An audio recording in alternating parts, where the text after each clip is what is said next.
Oh, my lights aren't on again. We're here. Hello. I was, wait, what? We're here. Why do I hear myself? Oh, that's why. Was Keek. Keek was the offending tab in my browser. But anyway, I have since muted it. I don't know why this is not muted to begin with by default. But anyway, that's fine. How is everybody doing? Happy Thursday. Thank fucking Christ. It is almost the weekend. Oh, it's been a week. Lots going on. But I'm very happy to be here tonight just to stream. Esoteric Ebb was such a delight on Tuesday. It was just very whimsical and funny, and it made me chuckle. So I'm looking forward to playing more. Nothing too interesting has really happened over the last couple of days, to be honest. Nothing I feel like I really need to talk about. I loaded up some new books on my Kindle, which I'm looking forward to reading. There's a bunch of them, actually. There's some that were recommended by my wife, some that are from an author that I've read other works from that I just have to catch up. Lots of interesting books. There's always more, which is a good thing. There's always more stuff, you know? There's always more books and music, board games and video games and such. You know, different art mediums of all kinds. Certainly, I don't think I'm a particularly highbrow, high class media content enjoyer. I think my tastes are fairly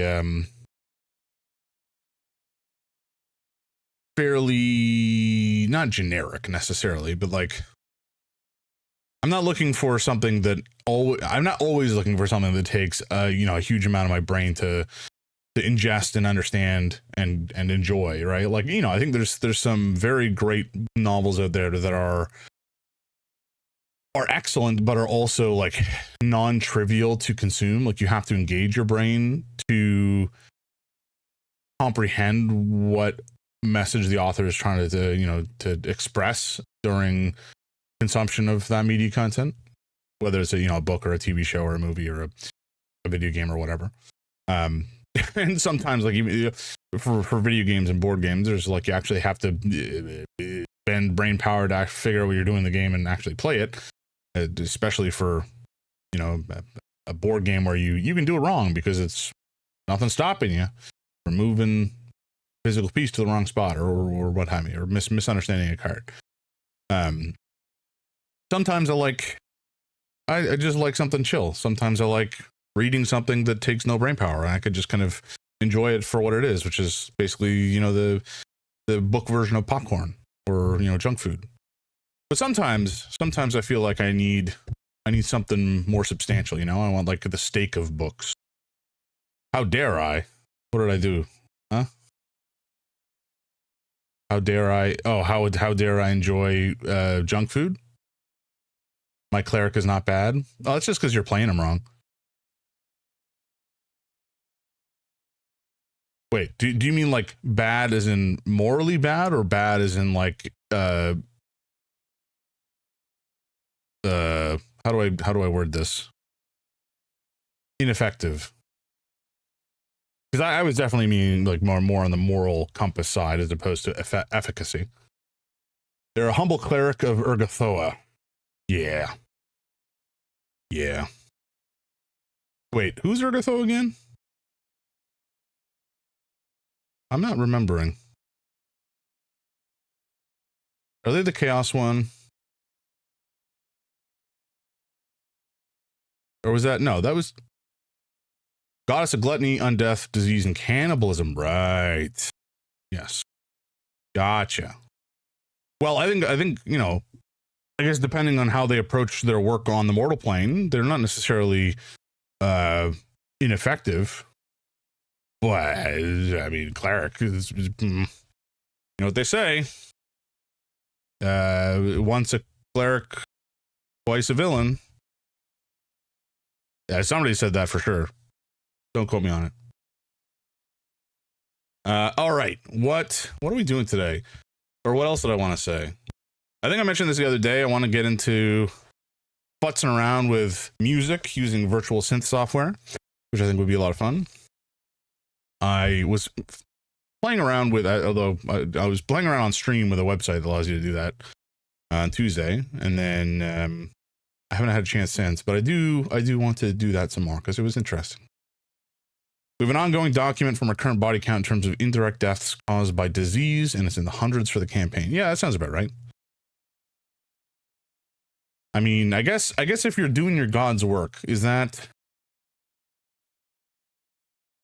how do you judge morality when morality is in a world like D&D where, you know, moral points on the moral compass are represented by absolutely real beings and planes of existence? The campaign is Hell's Vengeance, which is the Paizo published evil campaign. Ooh. Well, objectively evil then. Yeah, that makes sense. Anyway, how you doing, Rich? Up to anything interesting over the last couple of days? I have been probably at least a little bit depressed and dealing with that, which is fun. Lovely times. Party's gone worse every time a PC has died. Uh-oh. As in, like, more evil or less effective? Went to Necrogoblicon and Hanabi with Kyle and Shill. Hell yeah. More evil. Yeah, that sounds about right. I mean, it's not like somebody more goody two-shoes would replace somebody in an evil party after one of the members has died, right? Like, you're just going to lead more and more into extremism.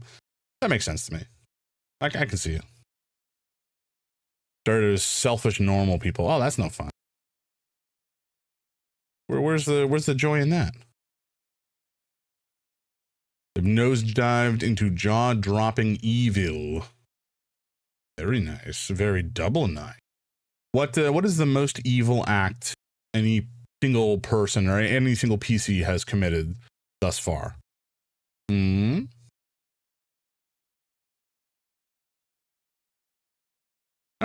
don't know that I've ever really played an evil character except for that one character that was, I think it was a drow rogue or monk or something that I played in, I think it was one of your campaigns once, who was just ridiculously paranoid about everything. And then I don't remember what happened to him. We may have stopped the campaign. This would have been pre-university. It was on MSN way back in the day, I think. A millennia ago. I think. Maybe it was on Roll20. Maybe I'm misremembering. It's been a hot minute. Hot minute indeed. I also just realized the Steam sale has started, which is truly terrible. Let's actually take a look at that for a sec, because I feel like I probably don't need anything. I mean, I definitely don't need, let's be real, I don't need anything. Some stuff may be into, ooh. Outward Definitive Edition for 95% off. That's pretty good.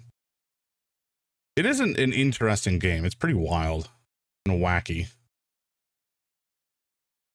Wait, do I own this already? That would be the other thing to check. Do I already own this GOM? Actually, it doesn't. I can see this. This is just epic. One of our PCs and my character's best friend is an Asimar born in Nadal, which is a land ruled by the god of pain, and they usually execute Asimar on sight. He was smuggled out by his family to the vacation home in Cheliax, the land ruled by devils. He worships the Khiton lord of seeking perfection through grotesque surgery. Ew. Delightful. Surgery on himself or others, or both. Both is good. What was I searching for? Outward? Yeah. Do I own Outward? Maybe I should look at my library. That would probably be more effective. Outward. I do own Outward. When did I get it? I don't know. Wait, why is it telling me I can buy it again? What is this? Trying to trick me? Saborians. Huh? I have it? but I don't have the 3 brothers, apparently. What's the difference? I have no clue. I mean, clearly I know that they're different pieces of content, but, you know, in terms of the practical ramifications, what is the difference? Maybe I just rebuy this on Steam because it's fucking $275. During a fight, we took an Azata alive. What's an Azata? Azata alive and prevented it from teleporting or shifting away, at which point he did a ritual and a blood transfusion where we swapped the mortal blood in his veins with the immortal blood of the Azata. Before we did that swap, he asked my character to bite him, which infected him with multiple diseases, and then left the Azata stake to the floor to die slowly. Okay, so a celestial being where you swapped in the corrupted mortal blood, post being diseased by you, into its body, and he stole its immortal blood. Very good. Did the celestial, I guess the celestial blood would maybe not have, you know, played problematically with an ASMR's body. Maybe, I don't know. I ain't no mystical doctor. I don't know what I'm talking about. Snake Eater for 50% off. That's still $46. Jesus, Murphy. Games are so flippin' expensive these days, folks. Good golly. Dorn. Was this the game that was like hyped up as being super grotesque, and then it was kind of mid as fuck? Yeah, I didn't do anything mechanically. It was just a character beat he was looking for. Gotcha. Actually, I remember I played the Vampire on my PlayStation. I think I quite enjoyed the game. I think the writing was pretty solid, and mechanically some of the ideas it had were really good as well. Combat was kind of a hot mess, but I found a build that just kind of worked, so I stuck with it. But the game and the story was a lot of fun. I have many of these games. Stressing. Wait, there's a Teenage Mutant Ninja Turtles roguelike? That's a dangerous knowledge. TMNT Splintered Fate. Unleash the turtles in a roguelike quest to rescue Splinter from the Foot Clan Master Ninja Skill. Wait, what? Okay, no, there's something was janky in the description here. It was an exclamation mark. From the Foot Clan Master Ninja Skills, unite in bodacious co-op gameplay and conquer iconic NYC locales. I don't know why I did that in a surfer voice as opposed to like a Brooklynite voice, but I don't know what a Brooklynite voice would sound like, so that's what you're getting. Yeah, I didn't see anything that jumped out at you, and most of your wish list isn't out yet. Fair. My wish list is like 1,600 entries long, and I really got to pare it down, and not by buying things, because that would go poorly for my wallet. Like some of these games, I wouldn't mind owning, but like I'm not gonna buy them because I'm not gonna play them in the near future. Spider-Man 2, I haven't played it. I'll probably play it eventually, but like I don't need it now. But at the same time, it'll go lower than this at some point eventually, but like it's gonna stay pretty high for a while. Ooh, hold on. A new DLC for Opus Magnum. That's fun. I've not played Opus Magnum, so I'm not going to buy this, but I will add it to my wish list because the Zachtronics games are heckin' good. For y'all out there who don't know who Zachtronics are, they are like, well, it's basically like one dude. Kind of the puzzler. All of their games are either, well, they're all puzzle games for the most part, I guess except Ironclad Tactics, which I've not played. But Spacecom was the first one that I played, and it's like a, how do I even describe these games? I mean, here it kind of looks like it's an automation game. It's not really that. You're like synthesizing chemicals to achieve some certain result, some goal result by connecting pieces together. The other one we were just looking at, Opus Magnum or whatever, is kind of like a programming game as well. You're using these different components to put elements together in alchemy, and then also, oh, I went the wrong direction. Shenzhen IO, where is it? Here it is. This is just literally you write code. You write code and you connect components together on a breadboard. It's cool as hell. It's just such a remarkably good game. Very brain burning. There's a couple of games like this, actually. A couple programming style games. Like, I think the Farmer was replaced. You can write actual code to program your bots. I don't remember if it's a specific language. It's Python-like. Okay. So it's not specifically Python, but it's Python-like. It's probably effectively Python under the hood, or compiled into something that runs. Well, it wouldn't be Python because it would be running the logic within the game engine. But anyway, it looks cool. And then there's another game where you can just build an actual like kernel, essentially. It might be Turing complete. Yeah, it is basically teaching you how a CPU works, which is super cool. Like just from basically nothing to a full-on working, virtual CPU.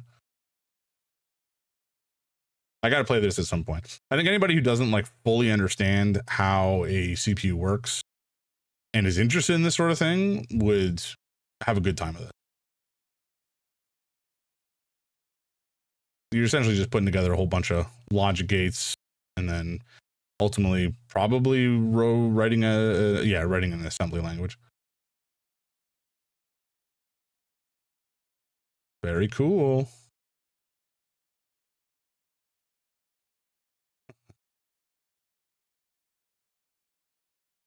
I don't know. I always love that type of game though. That's very much my interests.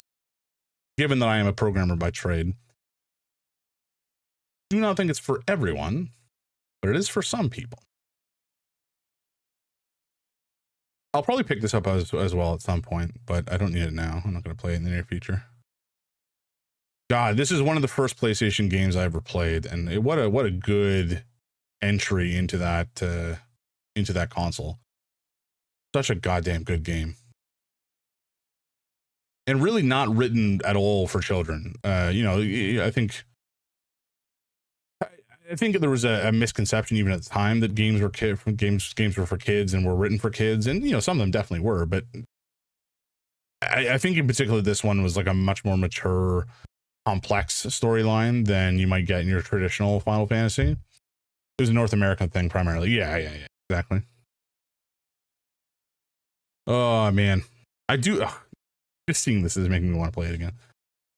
I also love the type of leveling up in like class systems in these games, and multi-classing to combine them into a more powerful class. That's always a good. There's a board game called Adventure Tactics Damien's Tower, where it's like not a deck building game strictly speaking. It's a deck playing game, I guess. But as you level up, you add more cards to your deck. So it's not necessarily happening it's not something that's happening intra-scenario, but between scenarios when you level up, you add new classes, essentially. You take new levels in classes, and you can ultimately combine those different classes together to multi-class into like a more powerful class. So, two ranger and 5 fighter might be like I don't know. Or two rogue and 5 fighter might be like a ranger or something like that. And as you level up, you get to add more cards or add a selection of cards to your deck, and they're more powerful and such and such. I just like that combination of different classes. Dick, I think that's a lot of fun. This game I saw a friend on Twitch playing the other day, Retro Rewind. It looks like one of those, simulator games, except I think it's all basically handcrafted by the folks. It's not like an asset flip. You play Lancer Tactics. Is that a video game? Oh, oops. The iconic Lancer TTRPG adapted to digital. Oh, no.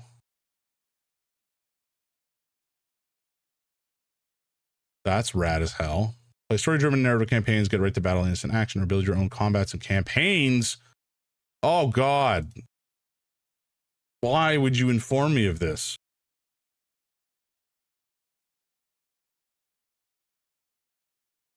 Oh, this is going to be a problem. Well, that's. Any idea what time it's going to be coming out, or how far flung in the future the release is going to be? Because that does sound pretty dope. Demo on itch.io. Okay. We do like demos here. Itch.io Lancer. Tactics. Nearly feature complete is a port from the system, and after that, they're writing a campaign. Nice. Oh, I love the aesthetics of it too. That is awesome. Module editor. Oh, I see.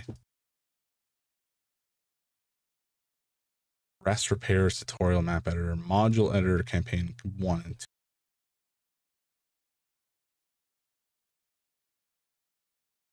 Hell yeah. Banger. Just spilled my drink on your keyboard, turning it over face down, taking a break. Bummer. I've done that before. I did that on stream. I spilled coffee on my keyboard on stream. It was very sad. A Saturday morning was a terrible way to start the day. Page for post Kickstarter early access build. Huh. Anyway, this is firmly in my wish list now. Very, very cool. Theme keys. Yes. Okay. Intriguing. Can we just like get a key from them directly? I guess not. If they're providing a Steam, they have to pay the money.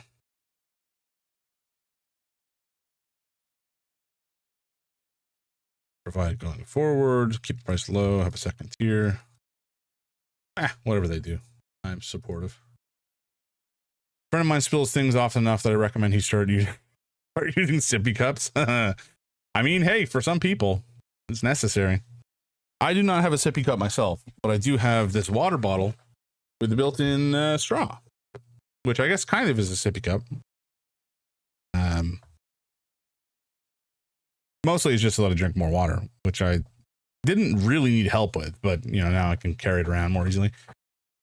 Oh boy. All right. What are we doing? What am I doing with my life? Oh yeah, I wanted to see if there's anything else out there that looked interesting. This game looks cool. It's on my wish list. I'll probably pick it up at some point. Crimson Desert, I was vaguely interested in, although not remotely close enough to worry about pre-ordering. But Sam seems like it's maybe not all it's cranked up to be, unfortunately. I'll probably pick it up at some point on sale, maybe. But or maybe if they do like an overhaul patch and fix a bunch of the issues, maybe. But yeah, I think I'm terribly interested at this point. Children of the Sun. This just looks interesting from a visual perspective. On a deadly road trip into darkness, control the path of a single bullet and unleash a fury of vengeance on the sinister cult that ruined your life. Huh. Oh, this is very cool.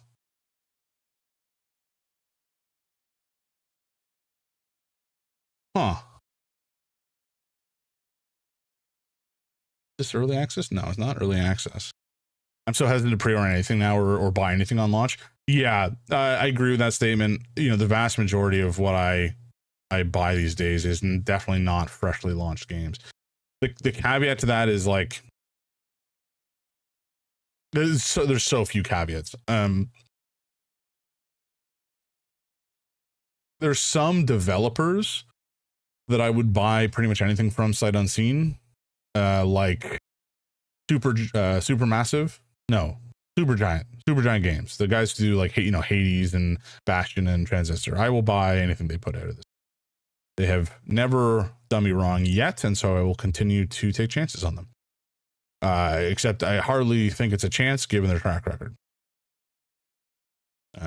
Monster Hunter games I would probably buy on day one the vast majority of the time. Pre-order Alcat games, I know I'm getting a buggy mess, but that's part of the charm. That's true. Like if you know what you're getting in for, then you know it's not exactly unexpected. And you know their post-launch support is also immaculate, right? The only reason their game is a buggy mess is because the scale is always insane. Yeah, completely agree. Completely agree.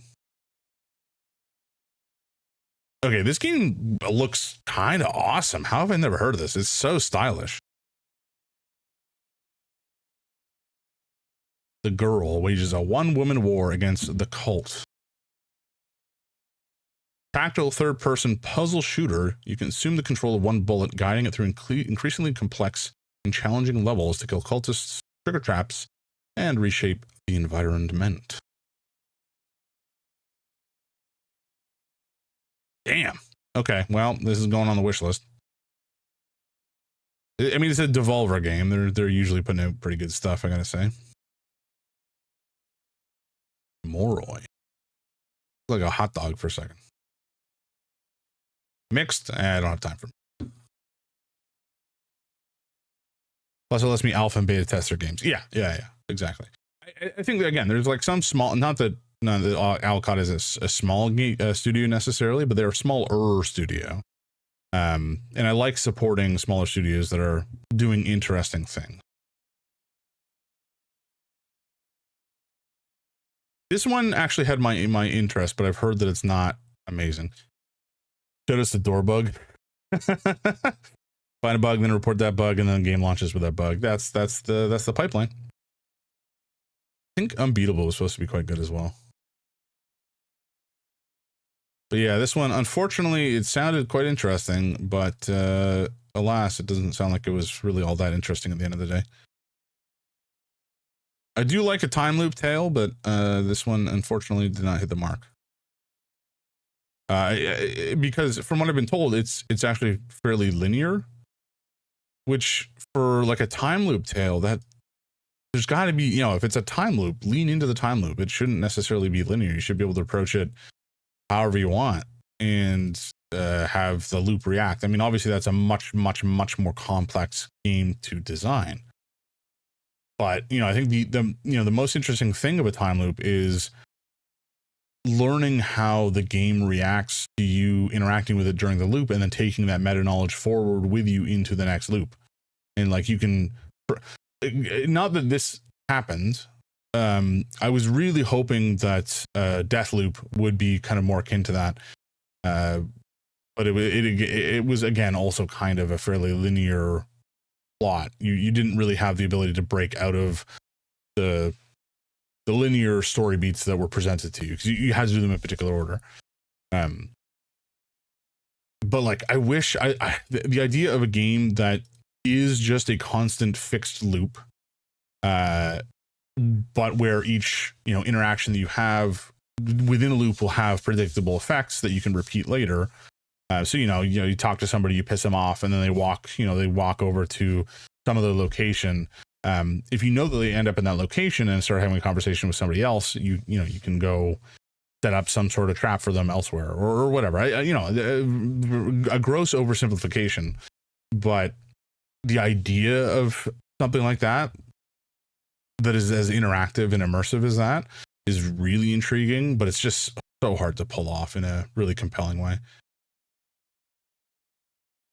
Anyway, I may pick it up eventually, but like, again, I don't have time for all the games that exist, sadly.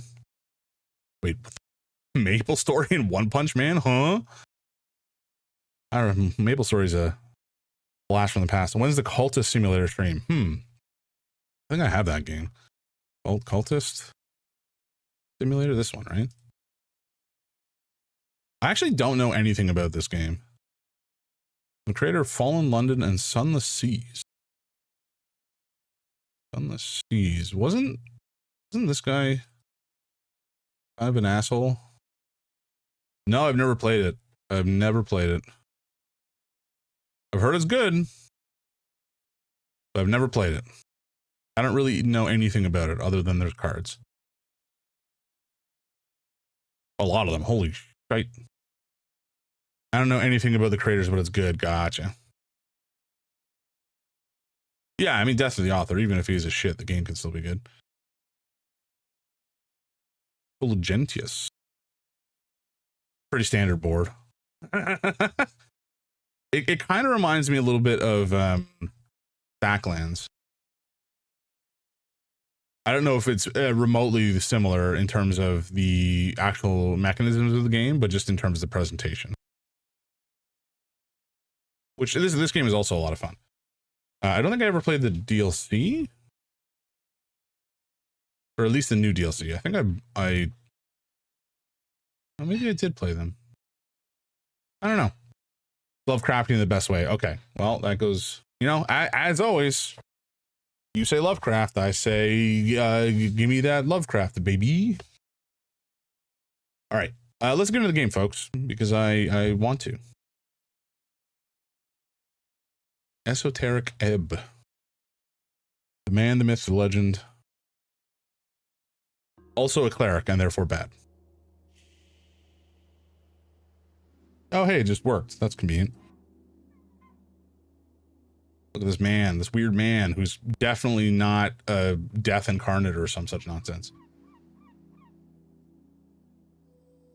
Okay, I'm just double checking. It looks like everything's working. Think you should have game audio? Okay, but what about my other cleric of Hastur? What about him? They're evil, right? They were good? Were they? Intentionally? Wait, who was that? Was that Chissy? Or is that somebody else? In my defense, you have many characters.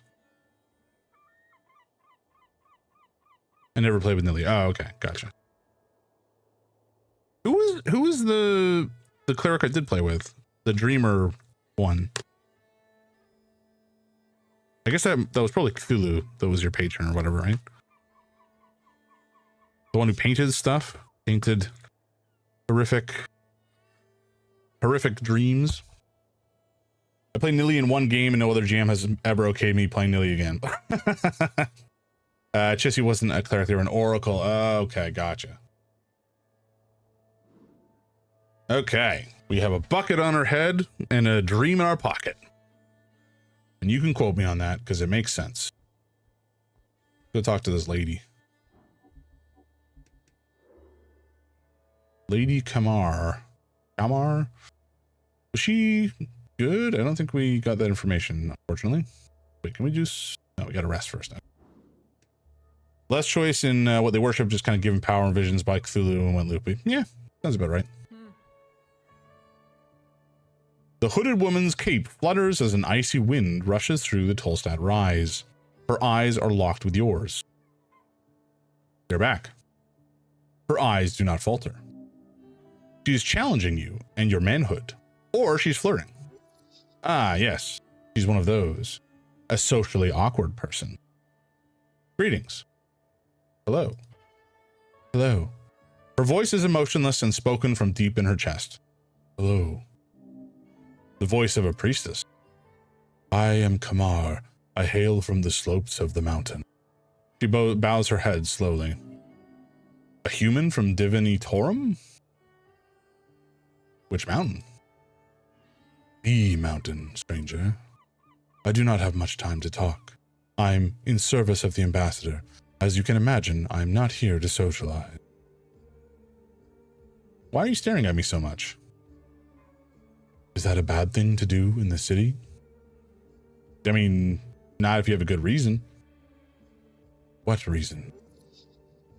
Flirting or hatred? If you're flirting? Flirt it! She stops herself and looks away. Thank you for informing me, stranger. Ah, great. Somehow this hurts your ego to an intense degree. I will stop making eye contact in accordance with your local norms. She speaks so mechanically, strange woman. What do you know about the tea shop? Nothing. I do not spend time on Tolstad. I'm here on business today and will soon leave. But I'm sorry for the destruction it wrought upon your city. What are you voting in the election? I don't think that they are, knowing that they're not going to be in the city. Crap, now I want to fire up Cultist Sim. Yeah, well, that sounds like a good option. I'm not a citizen of this city. Also, democracy is not something I approve of. Agreed. Democracy is foolish. It is naive. He looks up at the sky. Men are weak. We speak so much, breed, and spread like an esoteric wave, yet we do not have a view of the long term. Democracy depends on folk being informed. They are not. We require I'm informed. No, I'm not. We require strong leaders. Humans are Skaven view? Yes. Men are not built to make such important decisions en masse. We are lambs. We follow those greater beings. To answer your question, stranger, I would vote for whoever stopped this foolish democratic dream.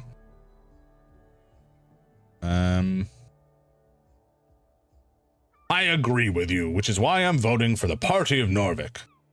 Then there is voice of reason in the city, despite its barbaric nature. Barbaric? This woman has clearly never seen true strength in her life. But I wish you luck upon your journey. All right, some personal questions. I do not have time for your inquiry. Please, she says, and bows her head. So later then. I'm busy then as well, Cleric.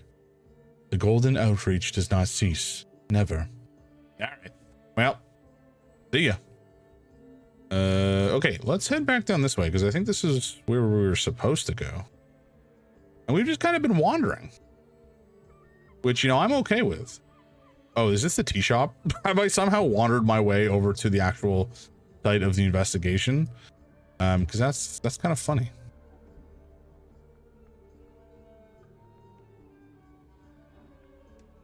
I didn't mean to come here, but I did. All right, let's check out this empty barrel. Nice.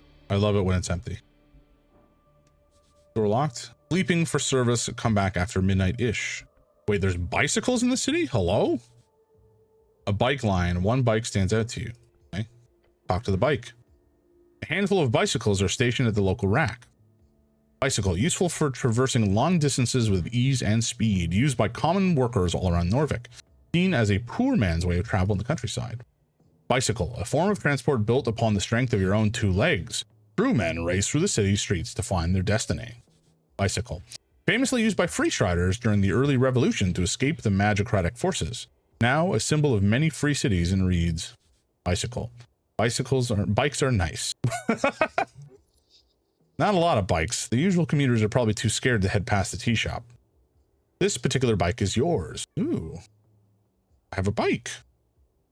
Where's the key? Not here. Did you lose it somewhere? Don't go wandering around looking for your key. It's just a bike. Don't say that. It's a wonderful bike. A manly bike. A rusty bike. Could getting the key be a quest? That does sound like a quest you would get.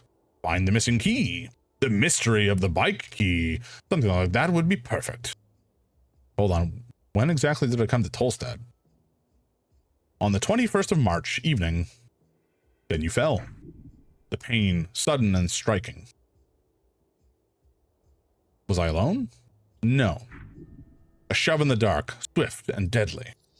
A lucky strike from some drunk fool, probably. An anti-city hate crime if I ever saw one. I stumbled over the stone railing. Yes. And you broke the shit out of it. Do I recall anything important? You chained the bike. You stood up. Then pain. That's it. That's all I remember. Yes. Okay, let's check the chain lock. You lean in and take a closer look. The rusty chain seems brittle, but wrapped so hard around the tire that it would be annoying to get it off even if you had the key. Good. No one will take your bike. Not even you, apparently. Wait, this is my bike? Sure is. Best way of travel in Norvik. Except, of course, on this godforsaken island fortress. Okay. Am I not allowed to steal the bike? I'm sure I'm strong enough to rip it off the wall, you know? Do we have a quest for it? Did I get a quest for it? Where is my quest for bike? Milcurious. Election week. Station. River Takey. Okay, so we found over the bike, fell over at the bike rack, I should say. Apparently. Oh, right here, I guess. Wait, so that gap over there is where I got domed. Yes, sir. Might be a witness. Is there anything down here, though? Oh, there was something. The halfway bridge, it connects to the palace and the rest of southern Norvik. Okay, it seems to be covered in buildings. Go talk to this woman. Zerba BE. What does BE stand for? We'll never know. Dwarf exile. She's an Asgalist. I think the other guy, the Peely or whatever, had a BE. A girl born from an Asgalist wave in an Asgal household, come from a fallen Asgal state. She's an Asgalist. Do you guys think she might be an Asgalist? Where is she? The dwarven girl gazes around the halfway bridge before her eyes land on you. She says nothing for a while, just staring at you, no real reaction on her face. Hi, I am the Cleric. She looks around, clearly nervous. The Cleric in you stirs with quiet confidence. You're worrying her. By your presence alone. Potentially by something else as well. I'm waiting for a friend, but she hasn't shown up yet. A damsel? In an arguable state of distress? I'm getting worried.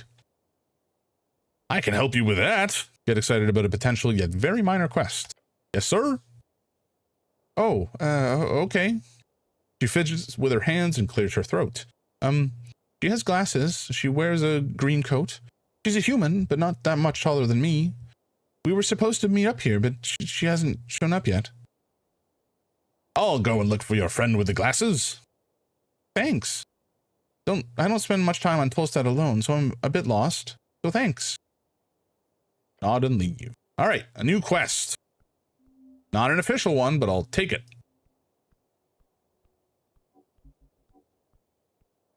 Okay, this is the tea shop. We're going to ignore the tea shop.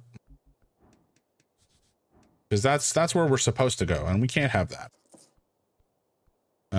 We want to avoid that almost at all costs, in fact. It's only unofficial until you find the body. Truth. An almost intact and endlessly rising pillar, the centerpiece of Norvik. Okay, let's engage with it. The pillar of Jor rises or towers before it. It whispers to you unintelligibly. Actually, sorry, before we do that, we got to equip our, we already have it equipped. Okay. We have our pocket watch equipped, which means if we get into some esoteric nonsense, we will have advantage. Important. I stroke the firm pillar. You place a hand upon the surface. A slight tingle spreads across your palm. You have a feeling that you can meditate here. It will take some time, but it could prove invaluable. Hug the pillar. You press your chest and arms onto the cold surface.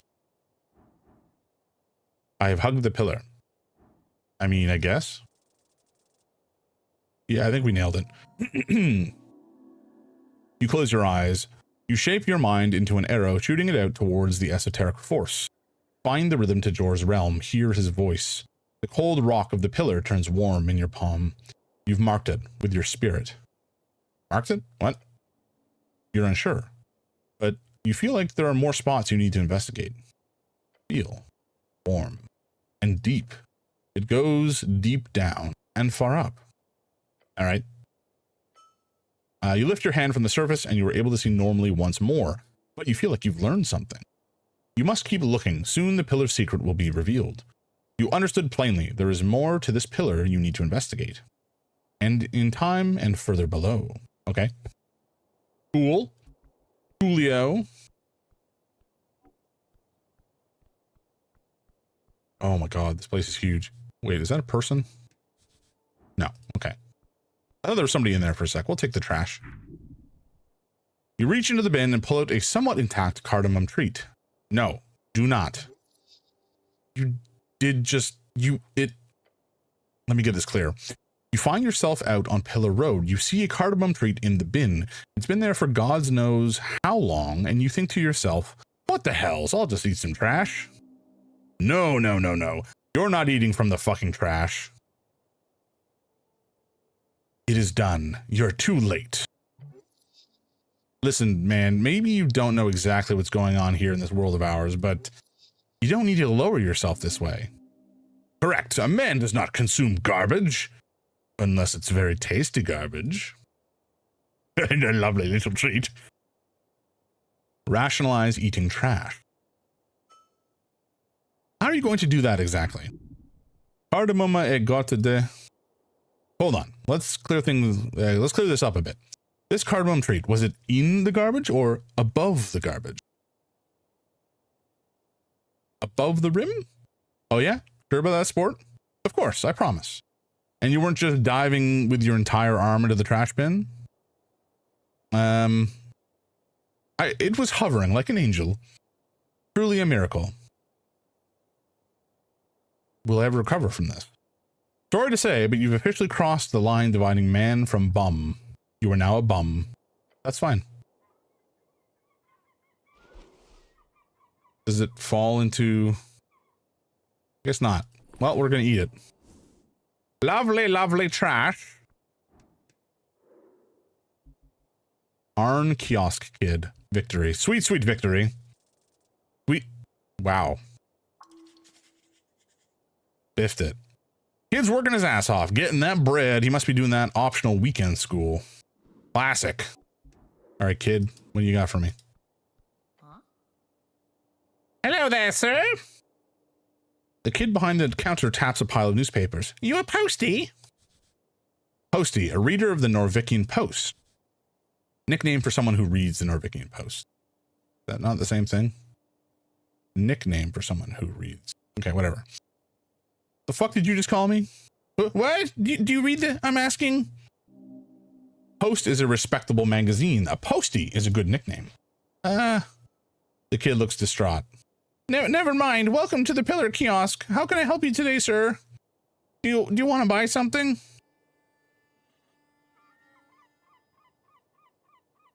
Yes, I want to buy something. And also, I have questions. Questions? What about? Squeeps would be proud. Damn straight he would. I mean, I'm kind of... Oh no, I've just realized. I'm kind of playing the cleric as if he were Squeeps. It's kind of concerning how easily I fell into that mindset. I don't know what that says about me as a human. Folks, we'll talk about this maybe some other time because it's probably a long story, but Squeeps was a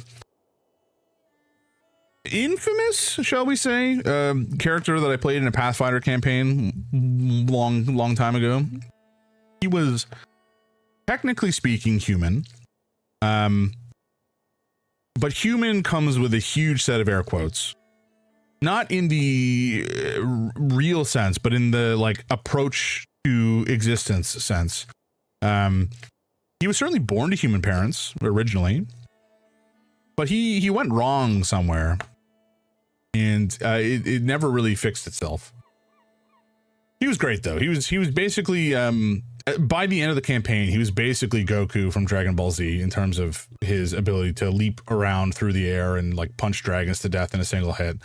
And he could also grapple really good. Like, he suplexed a 500-foot tall psionic mushroom, which was good times. I think West full-on ruled that you were an aberration by the end of the game and were immune to humanoid effects. I think you might have been right about that. Oh, boy. Oh, Squeeps. So many fond memories. Did you question? Oh, okay. He looks down on the road. Not too much traffic lately, so sure. If my boss shows up, you gotta buy something, though. Okay, we can haggle, apparently. Can you just tell me the news? The boy stares at you. So, here's the thing. We sell newspapers here. If I just tell you the news, we won't get any money.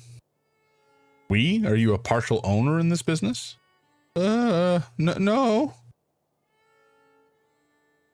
Only your boss loses on this exchange. I suppose.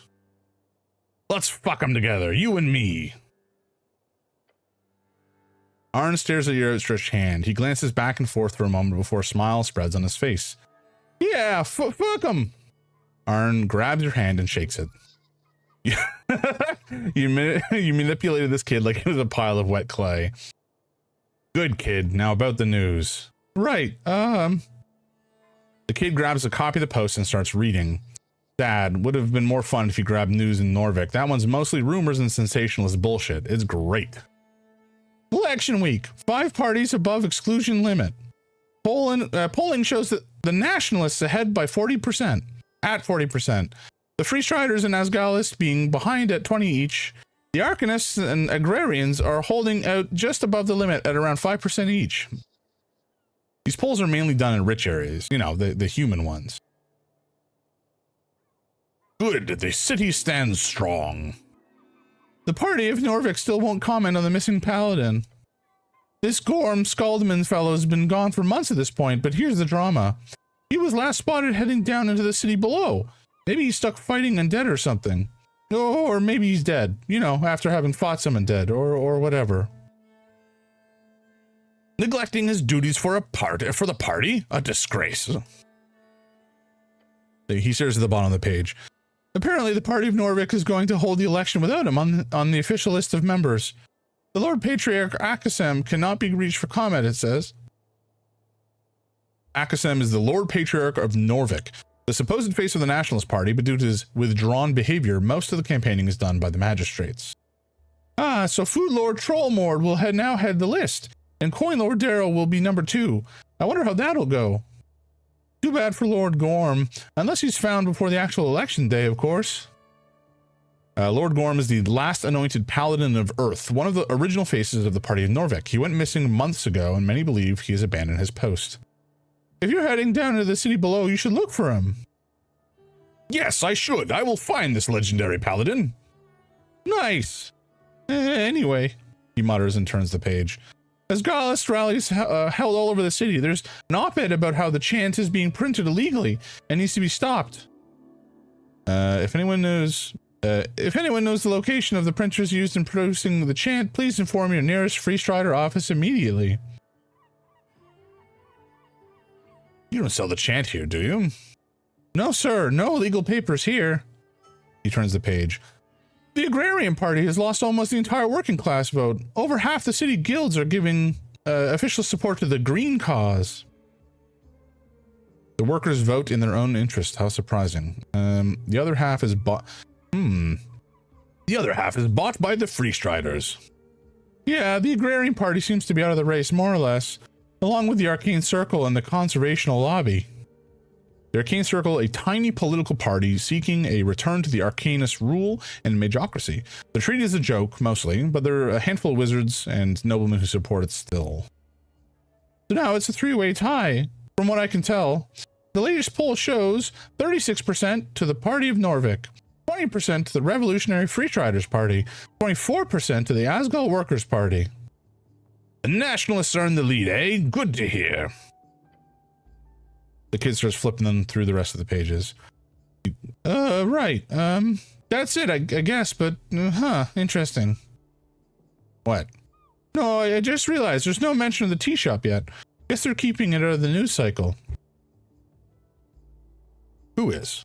The city, I guess. That's all the news. You want more info, you gotta buy one.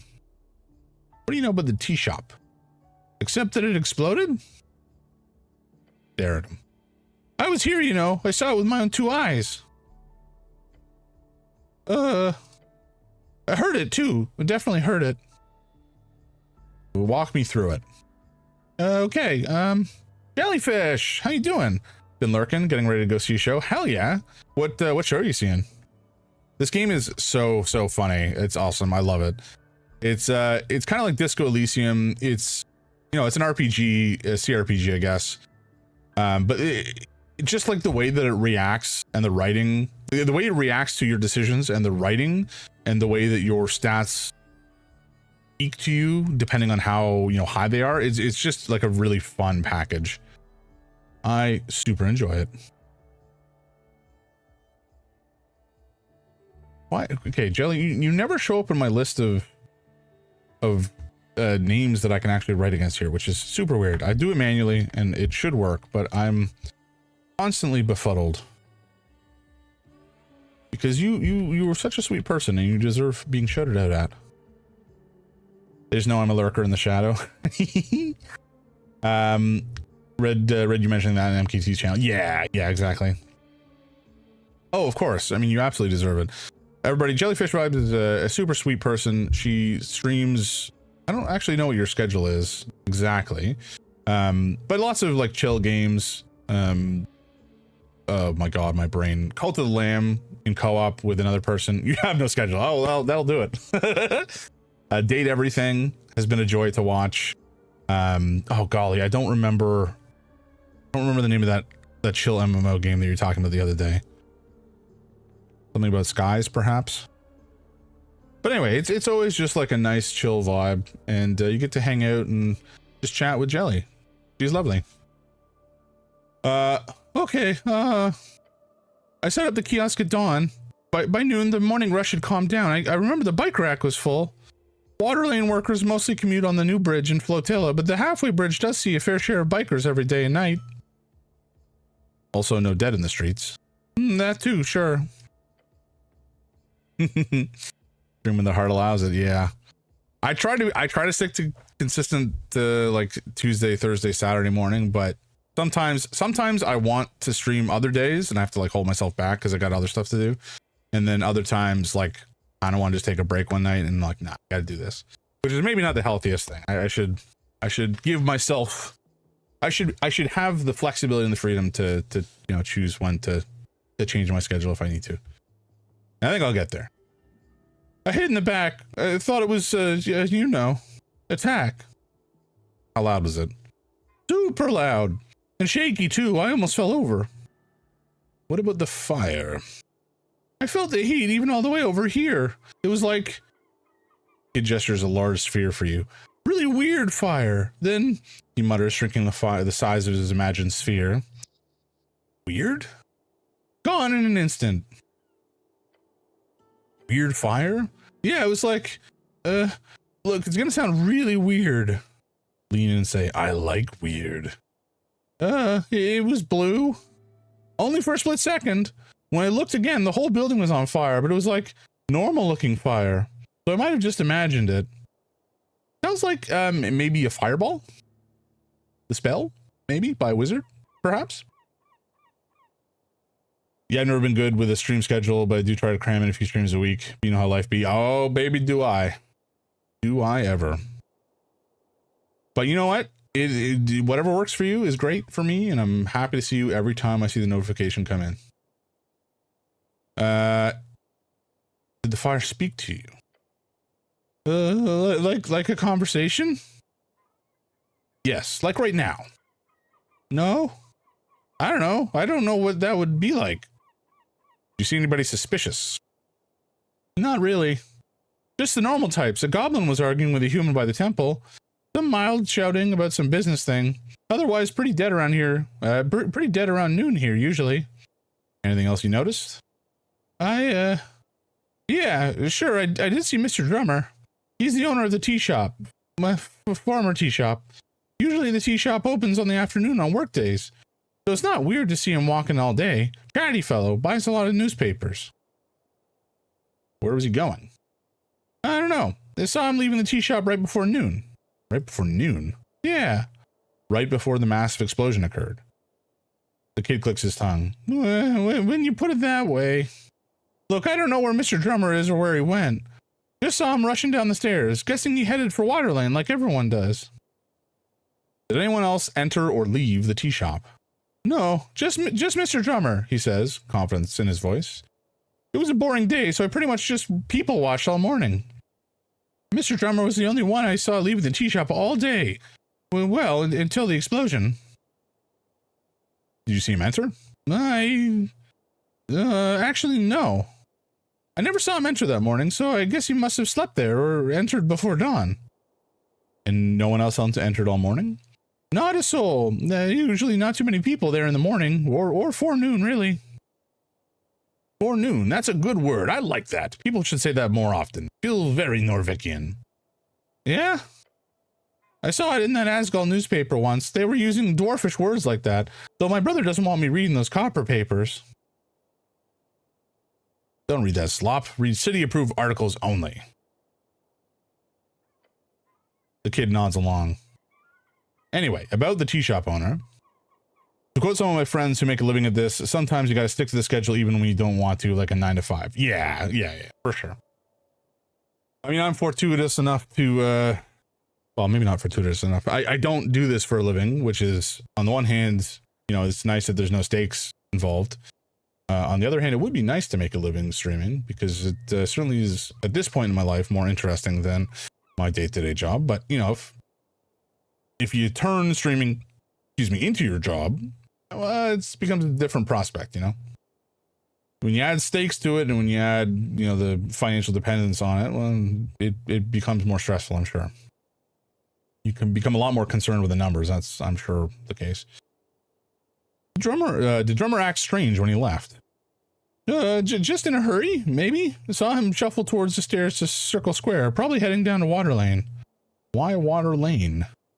It's the only place to go. Either that or the Goblin Garden or the city below. I don't think Mr. Drummer is a city below type of bird. You sure you saw him? Absolutely. No doubt. He trails off, muttering to himself. He went downstairs to Pillar Crossing. That's all I saw. I've been going over it in my head all day. Pretty, shocking stuff. He's strong. He should take pride in that. What can you tell me about the owner of the tea shop? Mr. Drummer is a Mr. Drummer, the bird folk. Oh boy, like drumsticks maybe. Mr. Drummer's a customer. Seems nice enough for a bird folk. I've heard he hangs out at the Sphinx a lot, and that he's got a lot of connections with all sorts of folk. All sorts of folk? Politically. Asgul's use the tea shop a lot. I've got some buddies involved in the scene. That's all about the tea shop. Do I care about any of this? Perhaps. About the owner of this kiosk. Oh, my boss, Thalassos? He's a pretty nice merman. What do you want to know? Your boss is a merman? Yeah. He's in the river a lot, likes fishing. What does he do around here? He stocks the stall, usually really early in the morning. Beyond that, I think he just does other stuff. He owns a bunch of properties around the city, so he's usually pretty busy. I speak to him. I guess he's not very talkative, but he usually fishes behind the kiosk in the afternoons. That's his only break from work, I think. But don't tell him I told you. What does he pay you? I get about 5 crowns an hour. That's a really good salary for somebody my age. Yes, that's a decent salary. Good work, kid. Thanks. My brother taught me to negotiate. Your brother is wise. Trust in him. Sure, I will. Sure. He's confused. I've got some other things I want to ask. No, I don't. We don't want to buy anything. Hold on. Yes? Hey, can I ask you for a favor? Anything, young man. You are the future of this city. There's, I heard there's trouble down in Water Lane tonight. Please go and make sure that nothing happens. Why do you care if there's trouble in Tolstad? Please, just do it.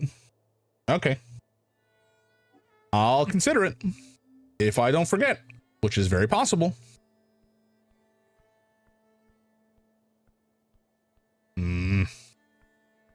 You guys see that, don't you? In the bottom of the screen, there's like a little guy. Like a little guy. He's popping in and out.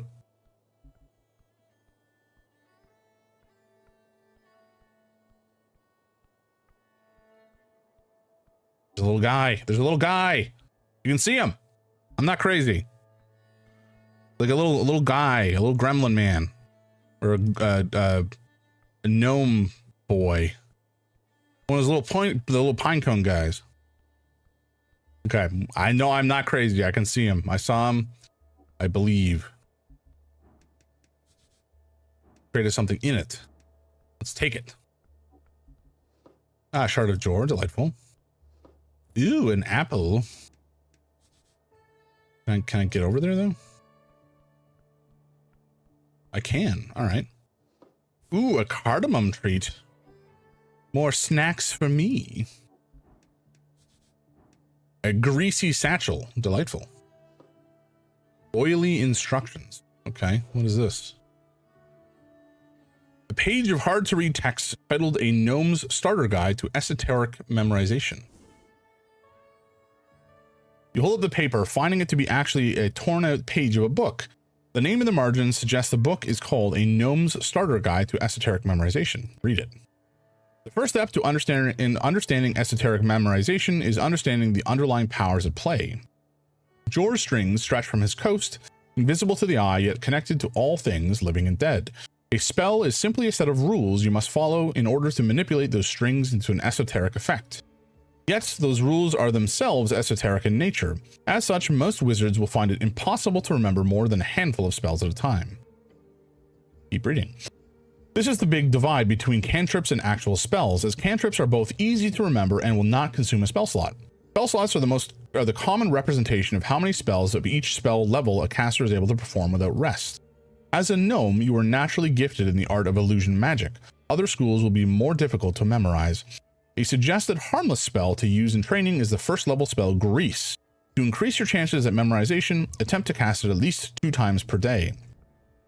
In the margins, there's a handwritten, hard-to-read note. It says, "Every evening and every lunch break at work. Remember, you can do it." How mysterious. You should try to figure out what happened here. Let's see. There's a grease stain on the bridge. Okay, it must mean something, but what? Did somebody attempt to cast grease, cast it successfully, surprise himself, and then slip on the grease and fall over the bridge? Ah, yes. The gnome cast grease and then slipped off the side of the bridge, falling down into the water. That explains it. Poor, poor gnome. Intensely dangerous. A greasy ending. Went out like he went in. Oh, like he went in? What are you speaking of? Is that some sort of innuendo? It wasn't a great one, but yeah. Oh. Well, don't do that. It's dirty. All right. Hell yeah, we got a new spell. That's something at least. Ooh, there's an enormous seagull? You see a bird sitting on the halfway bridge ruins. It is large, its beady eyes staring out into the nothing.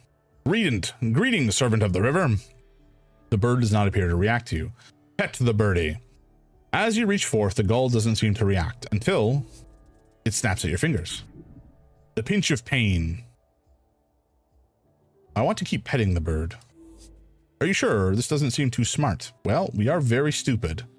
The bird must respect you and your wishes. Do it. Pet the birdie. Snaps at our fingers. Pet the bird again. Okay, we're going to keep taking damage. Pet the bird again. Oh Lord, we're gonna die. I should stop. You take a moment back and you take a step back and the bird observes your movement. It does not want to pet. So yes, stop. Okay, what does it have if we trifle? A plume of righteousness. I feel like if we tried to steal it, we're going to die. Oh, Huh. Okay, I mean, I didn't mean to do that, but I'm also not going to be mad about it. All right. Feather from a seagull. Placing it upon your head gives you an air of superiority, masculine power, and capital R, a righteousness. How does this go on my head? Let's put it instead of the tooth. Ah, there it is. It does go on my head. Perfect. Very nice. Oh yeah, I have food. By the way, folks, we're going to take a short break now because it's been just over an hour, I think, since I started streaming. We're going to take a short break, grab a drink, grab a stretch, do a stretch, stand up, move about. Don't get blood clots in your legs and die, because that would make me very sad indeed. And we'll be back in just a couple minutes. Goodbye.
And we are back.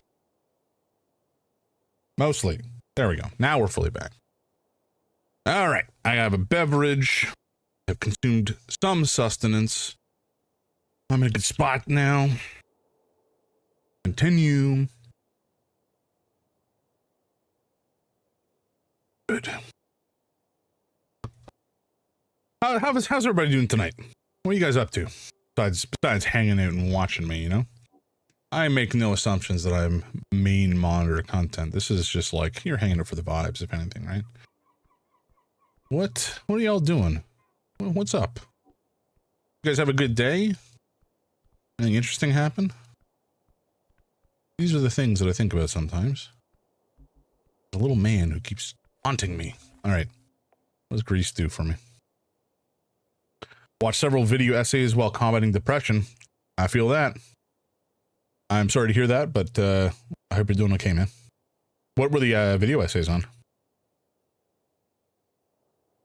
Like grease covers the ground. Intriguing.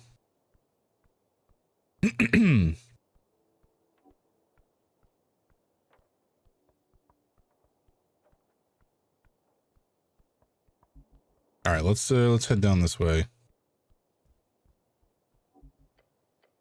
Is there audio in this game right now? What's happening? Okay, there is. It's just quiet.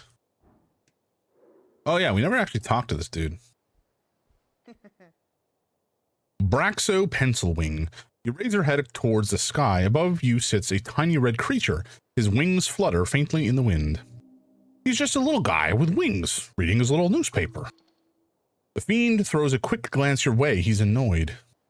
Staring at a piece of paper, he does not acknowledge your presence. Watched Anthony Gramuglia, who I only found about recently. Very good content. I've not heard of him before. I shall have to give him a look-see and see what he's all about. How long are the video essays? I've never made a longer form YouTube video, and that's something I think I would like to do at some point. But 1 to 5 to 2 hour, 1.5 2 hours, gotcha. But I don't even know what I would do it on. I think that's the most important part, is finding something you're interested in putting out into the world and then making it happen. And like, it's easy to just say, hey, I could play video games, put those out there. But like, I don't know. Yeah, you want people to watch it, right? And I don't think there's enough of a hook in just, you know, playing a video game and recording it for that to be worth uploading. James has been too busy watching Mind Goblin. What the hell is Mind Goblin? The TV show? Mind Goblin these balls. You got me. How you doing, Seamus? Welcome in. Can't believe I got. Hey, it's for the content.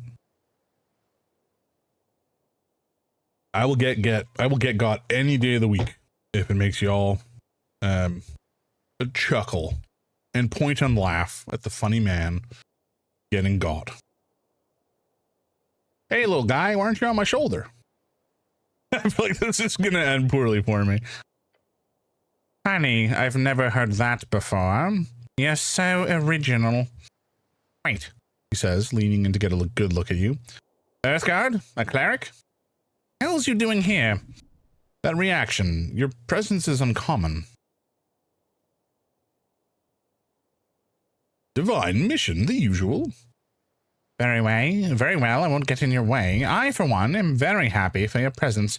This place has gone downhill since the city let the goblins and free striders run amok. Oh no, the devil's a kiss-ass. We need some damn order in this place. Wise words indeed. So if you need any legal advice, just let me know. He gives you a tiny sharp smirk. You can hear out any advice, just don't listen to it blindly. Not terrible, just did some work on Laura's car, now nomming some Swiss shallot. Lovely. Lovely. I haven't had Swiss shallot in a long time. I remember going as a kid. I would go with my parents. What about legal advice? He could probably provide me that for free as well. I used to go as a kid. You know, I grew up in a Christian household. My parents took me and my brother to church when we were kids. So after church, sometimes we'd go to Swiss Chalet, which was like an actual sit-in restaurant you could go to. I think they're less common now, but maybe they still have seating room. I don't know. I haven't been to a Swiss chalet in a long time, like I said. There's a buy one, get one a quarter chicken dinners. That's a half chicken dinner for the price of a quarter. That ain't bad.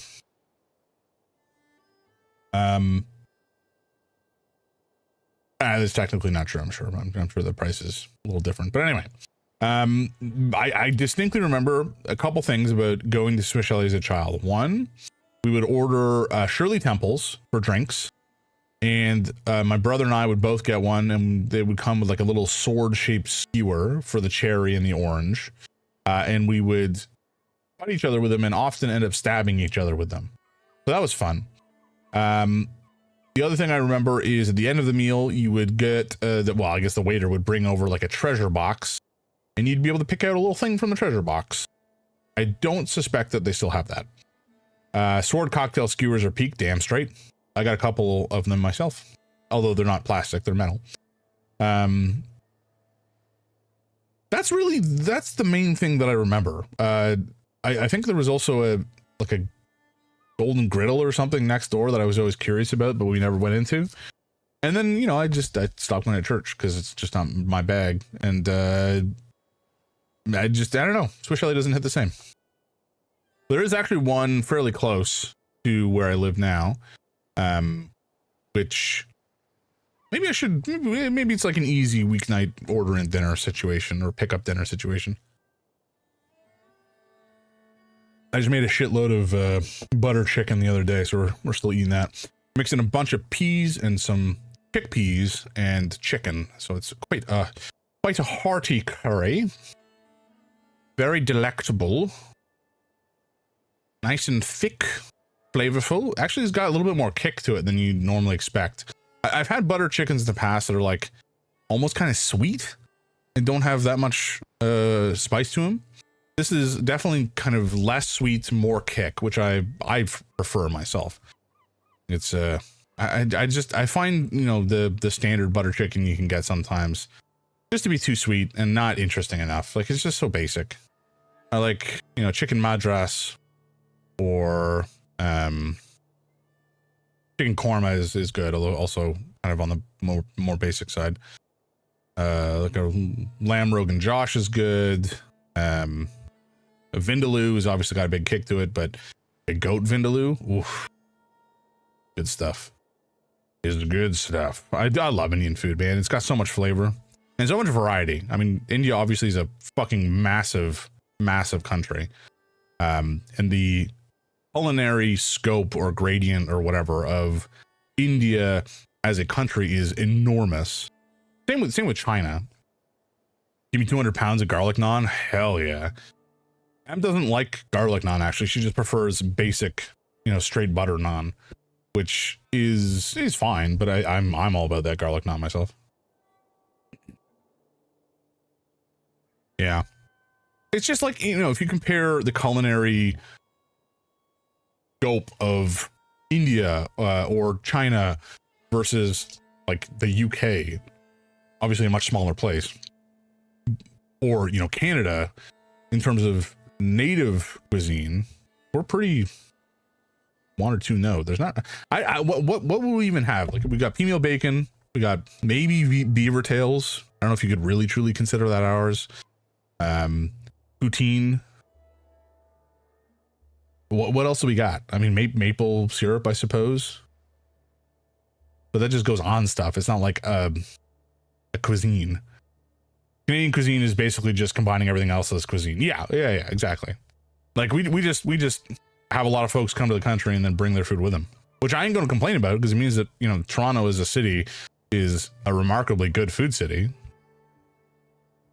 Using naan as a sandwich is actually uniquely Toronto. Really? Huh. Kind of shocking. I mean, it's very good for it. Found that out recently. Interesting.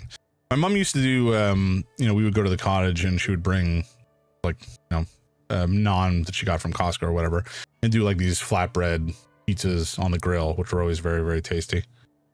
Or do a meal with naan and like this Oh, what was in it? There's like, it's like a yogurt curry marinated chicken, which was just super flavorful and quite easy. Anyway, Jamaican patties are also a thing in the version we know. Really? Are they not in the States at all? I would have expected that to have been like a general North American thing as opposed to Canadian specifically. Excuse me. All right. Are you a barrister? A tiny barrister? No, I have no legal position within the city. I'm just fairly knowledgeable in the magistrate's code. What's it like being a little red guy? You want an honest answer or the one I tell my clients? Honest. Okay, let me put it like this. Fucking sucks donkey shit. You know what it takes to get a promotion these days? Tell me, brother. Is it expensive? Oh, I wish. We're talking decades of servitude to some sadistic fuck that wants to return Gorgorians to greatness or some shit like that.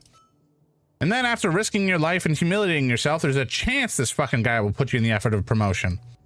And if you're unlucky, you'll turn into a fucking bug. Or worse, something without wings. Oof. Tell me about these promotions. Sorry, forgot not everyone knows how devil can work. Let's put it like this. Devils have a ranking system. Some are lower and some are higher. Only way to get higher and metamorphose into a more powerful creature is to be promoted by someone with a higher rank. But hey, could be worse. Could be a demon. Jamaican patties, No, the reason they're even called Jamaican patties instead of patties is a Toronto thing. Huh. TIL. I mean, yeah, I guess I never really thought about it, but yeah.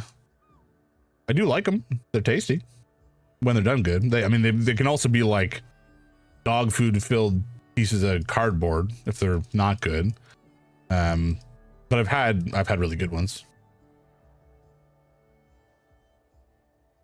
What do you do in your spare time? Calligraphy.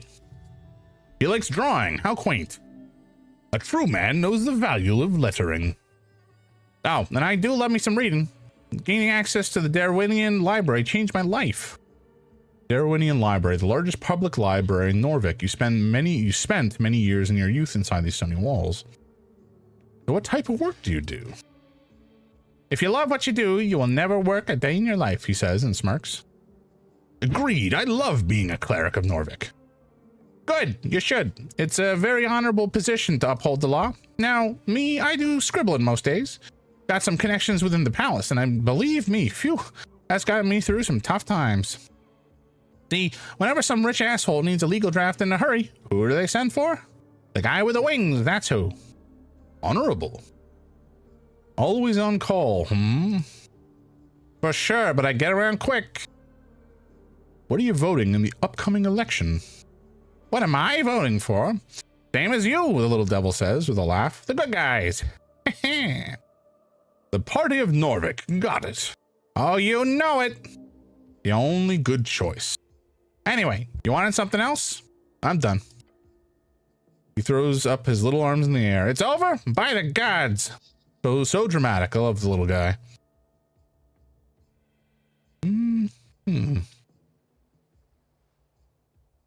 What about Charm Person? What? Charm Person. Such a fascinating spell. Of course, all spellcasters are required to be registered in Norvik. It's the same in all not completely chaotic city-states. There are certain spells that are just not allowed at all, like Fireball as a popular example. But Charm Person is, despite its devilish mind control, legal if it is cast by a registered cleric or city-hired interrogating mage. Private entities are not allowed to learn or cast it, though I can promise you many still do. People don't tend to like it when I cast Charm Person on them. That's understandable. Folk tend to enjoy agency. Free will, you know, it's pretty popular. But if you ask me, it's overrated. People don't know what's best for them. What a horrid worldview. If you allow the state to rule your world, you'll surely be sent straight to hell. What does the law have to say on resurrections? That's one hell of a question. He smirked for a while. The imp's enjoying his pun before moving on. What is sociopath? higher tier resurrections aren't illegal. They're just not available anymore. Huh? Not available. Figured a cleric would know better than me, but he says and shrugs. Ass. Spells over 4th or 5th are rarely seen these days. If you want to know why, go pray. After Earth died, it's been a bit hard for even the top-ranking clerics to manage higher-tier magic. At least if you believe the rumors of the towers, which you should. What about low-level resurrection? There's Revivify, that's it. High-ranking officials love having clerics around for this one spell. Bunch of pussies. Does a murder still count if the victim is resurrected? Nah. He thinks about the case for a bit. The question for a bit. There's been cases. Heard of a man stabbed in a bar fight. Bled out just in time for the drunk cleric to arrive. Cast Revivify and the bloke lived. The stabber ended up being charged with a major transgression of personal well-being. And that's not murder per se, but I'd argue it had more to do with the fellow's barrister making it clear to the judiciaries there was no killing intent. So not an accident, but not a murder, just a brawl gone too far. But that'd be a hard sell if the victim wasn't breathing. This is very complicated. Gods be good if I ever come across something like that. But in most cases, I'd say yes. Don't go around murdering folk and revivifying them, cleric. It'd be kind of funny, but, you know, don't. Are you legally considered alive after a resurrection? Yes, for all intents and purposes, you are alive. Undeath, on the other hand, would be a very different affliction. How's that defined? As long as the necromancy is considered of divine origin and the soul is returned to a healthy body, then it is considered as a normal resurrection. If the origin is more black magic shit, as they say, or some kind of corpse animation, then it would be considered as bodily sacrilege. And that's a top-tier criminal offense. How top is it? Oh, it's up there. Does death absolve your crimes? Now you're asking real questions. But no, it does not. There's actually been laws signed in old kingdoms over this shit. He leans in, looking excited. You got the devil going. That's a good thing? Oh, he's dancing for you. Keep it up and he'll love you to death. He looks so happy to go about on his go on about his subject. Good for him. So, classic story. All right. Is that a big-ass bird? Ah, damn. So, classic story. All right. A real bad guy is caught murdering his neighbor. Real sick shit. He's executed after a quick trial. Justice wins again. Everyone's happy. But, surprise, some holy man raises him up a couple months later. Holy man or foul necromancer? In this situation, the bad guy did technically pay for his crimes. His life was taken by the state. Just because somebody gave it back to him doesn't change that fact, right? Well, people weren't too happy with that, as you can imagine. Thus, the common legal term these days for capital punishment is DIP. Death in perpetuity. Perpetuity. Stands for death in perpetuity. Kind of funny when you think about it. I follow the law. Good. And then you're better than most, he says and winks. So, to keep criminals DIP'd, most states tend to hide, lock up, or simply burn corpses and spread the ashes using non-resurrectable methods. So a properly DIP'd dead guy shouldn't be able to return without the use of some miraculous 9th level spell, which obviously these days isn't too likely. That's all I wanted to know about resurrections. Anything else? What about alignment? Ah, yes, the overrules of morality. Norvik does not moralize over alignment, officially. Everyone's got one. Some spells can detect it, but don't read too much into it. Alignment is just an internal thing and doesn't really have too much real-world application. That's actually really funny. That's so... that's so true. You know, in most games of D&D that I've played, alignment is so often just kind of like a suggestion. It's very much...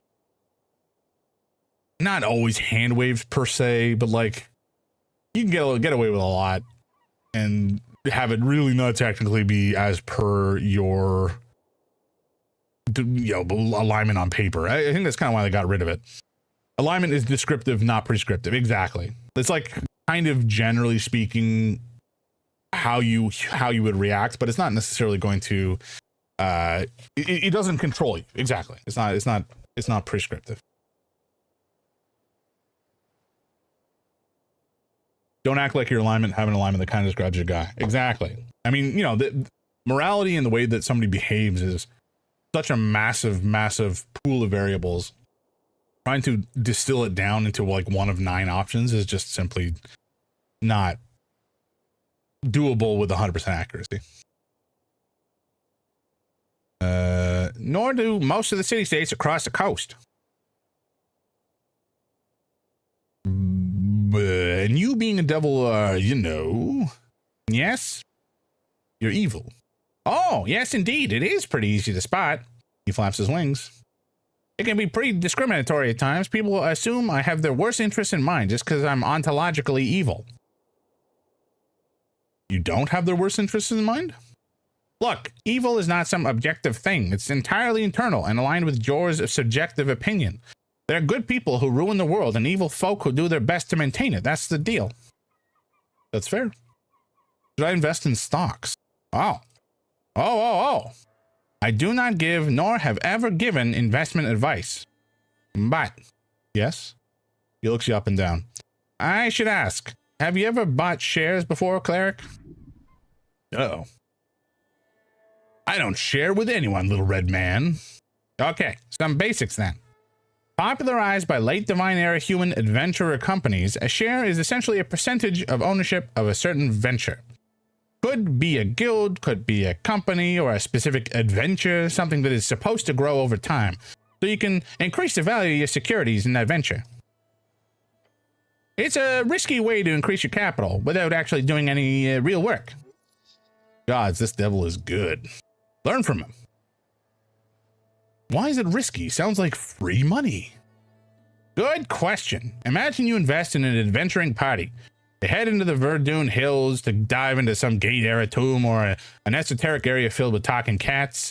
Something weird and dangerous, but with potential for a lot of cool treasure to be found and brought back. There's a major chance that those adventurers die out on their journey. If they do, you'll lose all the money you invested.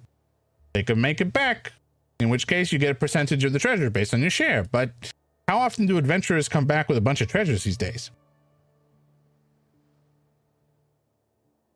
Could people buy stocks in me? The little red devil stares at you. If you were to set yourself up as a venture, then maybe? I mean, if you could convince someone to invest in you, you know, without breaking any laws regarding investment advice, I'd be impressed. So why not? So should I buy stocks? Look, there are rules in place. Norvik has laws governing what one can and cannot suggest when it comes to financial agency. Your god made those laws to protect people of lower than average intelligence. Hey, that's me. Lower than average intelligence from being tricked by those with ill intent. Where can I buy stock? You can buy shares directly from a venture trader. Basically, someone can give you a piece of paper that says, I owe you, with some legal information on it. Or you can go to a trade hub. I don't think the Tolstad exchange is open until after the election, though. Have you ever bought stocks?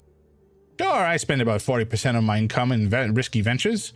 Sometimes I even get paid in securities, which is nice since I won't have to pay any middleman. What about currency trading? That's something I've heard about too. Oh, that's just the art of switching between various currencies. Say you got a pouch full of old embers. That is the, the old draconic coins. They're made of gold, so even though there's no governments these days who support it, you can always just sell them for the gold value. Great, that's the most basic form of it. But when it comes to city-backed currencies, it gets more complicated. If you got 10 Brimarks, and let's say you want to convert them into Reedsian 10s, how many do you get? I don't know, 10? No clue. The value of each currency fluctuates day to day, as does the exchange rate to each other currency. Not to mention the location as well. 10s are powerful because of the far reach of the free strata trading charters. Brimarks are near useless in Norvik, so the exchange rate, while still not nothing, is quite low. That makes Blood City corporations way less interested in investing here, which then perpetuates the weak value of the currency. Digs of old Diminior are used in some places, sure, but bring them out in Norvik and any shopkeeper will laugh at you holding up those shiny little crystal discs. Old Diminor. The term for Diminor often used to refer to the band before it was renamed Reeds during the end of the Coast War capitulation agreements. Some say it with sarcasm, some say it with pride, some say it with fear. Old Diminor. Today it's called Reeds. They changed the name because, well, the entire band was pretty fucked up after the Coast War. Well, the penning is accepted automatically, almost as if it's a slightly less valuable crown. Then the soul is, on the other hand, extremely valuable just because of the Golden Horde's influence. And the Ilium Janpala, those weird little ice cubes, well, I'm guessing you've never seen one and never will. Take one to an exchange station and they will quite literally think you're messing with them. But yeah, that's some info for you. He's been long-winded. Nice rant about coinage. He nods and grins. Economy, you know, messy and fun. Can you give me free legal advice? Oh yes, I'll gladly assist a member of Earthguard any day. Just ask. I have some questions about a PPG. A permission of public gathering. Yeah, I think I know what you're getting at. He throws a look over his shoulder. Finds the dwarves as annoying as you do. What would you do, or what would you look for if you're investigating a PPG? Wording. Legalized can get pretty complicated, and a good barrister could twist that stuff into oblivion. Not a real language, but rather a way of communicating legal concepts, often in documents and contracts. Other than that, I'd check the basics. Names, spelling, dates. A single lithographic error can cause a landslide of troubles. He smirks. I know from experience. The Asgul dwarves got an expired PPG. Expired? Huh. Strange. Why is that strange? Just seems like a strange mistake. Asgulists are known for many things, but making a mistake like that ain't one of them. I don't know, just seems strange. Though if the dwarves got an expired document, they should leave. They have no legal right to be there. What's a PPG? The imp takes a deep breath. A permission of public gathering is a legal document showing the intent of the magistrate of a certain district to allow an individual of a party represented by the individual to gather in a public place such as the town square, street, or city tunnel to perform, protest, exclaim, fraternize, or other non-commercial activity. Nailed it. Can I have a PPG? Not from me, ask Darrow. Or maybe don't, unless you got some really important message to deliver to the people. I do. Darrow who? Magistrate at Tolstad. He's in charge here, basically, arguably. He says the quiet part out loud for comedic effect. How long does it take to get a PPG? A week? Depending on your contacts and your pouch. I'm getting hungry. Should get a snack soon. He stares off into the distance. Oh, you were saying? You hear about the tea shop? Yeah, of course. Pretty hard to miss when flying past Tolstad. What's your take? It blew up. Not sure what else you want to hear. Why do you think it blew up? Huh. Honestly, haven't seen a blast zone like that since the Coast War. And you didn't hear this from me, but little fellow is helping you out of self-interest, surely. Be careful. The scorch marks look like those from a fireball. Not the kind you get from a trigger-happy pit fiend. We're talking high-level wizard stuff. Be careful, Cleric. Powerful forces are at work here. Thinking about it for a few more seconds makes it clear to me that it's all a big cover-up. Wouldn't be the first time a city-trained spellcaster goes a little off the hinge. There's corruption in every system, even the great city of Norvik. You must root out that corruption. Cleanse the city. Other than that, not to be self-incriminating or anything, but could be a fiend or an elemental. I mean, Waterlane has shipments from Kargamesh every other month. Maybe a fire elemental slipped through? Who knows? It can't be a cover-up. The city is honorable. You're talking to the author of many a city deal. Trust me, honor is a rare trait among bureaucrats. But I'd suggest having a chat with the owner of the tea shop. Who knows what feathers were ruffled, eh? He gives you an ominous chuckle. Citizen. Oh, that was a helpful little gentleman. Did we touch? I think we touched this tree already. I don't remember why. Well, let's do it again. Okay, we're done. It's majestic. It's a majestic tree. Wait, is there something there? Okay. Let's just see if there's anything else over here. There's this guy. Snell. He has Snell's notepad. Okay, let's just talk to him. Find a goblin standing at the tip of Tolstad. His clothes are fit for a Riesian trader, and his haircut is fit for an Ascani nobleman, a superficial fellow. A little weasel. The goblin cares much about looks. You catch him immediately glancing at your outfit.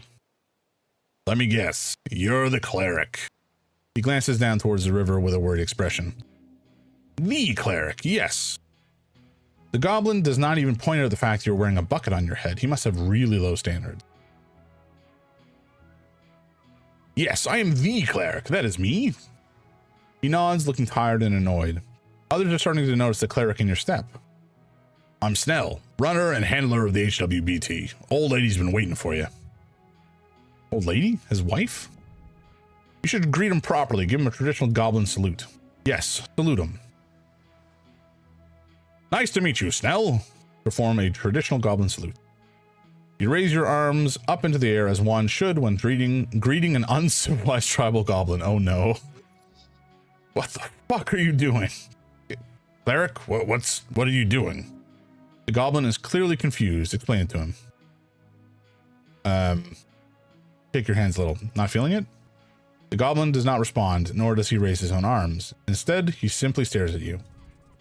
He is surely enjoying it. Cleric. Oh no. Oh no, we're dying.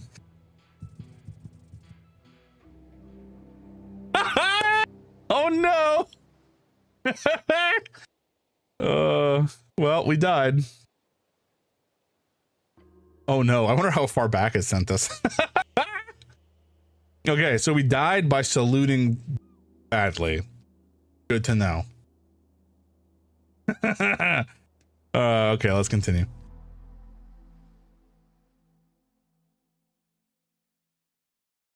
We'll find out how far back we have been sent. Okay, I think we've finished talking to this guy. Yeah, nice. All right, so we're not far back at all. Oh, I forgot we only had 1 HP. We should probably do something about that, eh?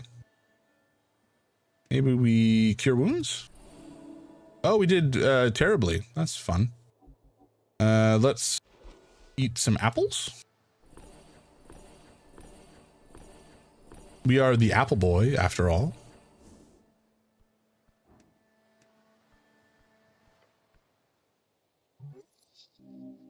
All right, let's click our way back through this.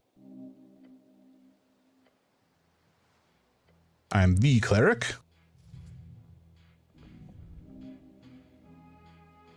Nice to meet you, Snell. Not feeling it?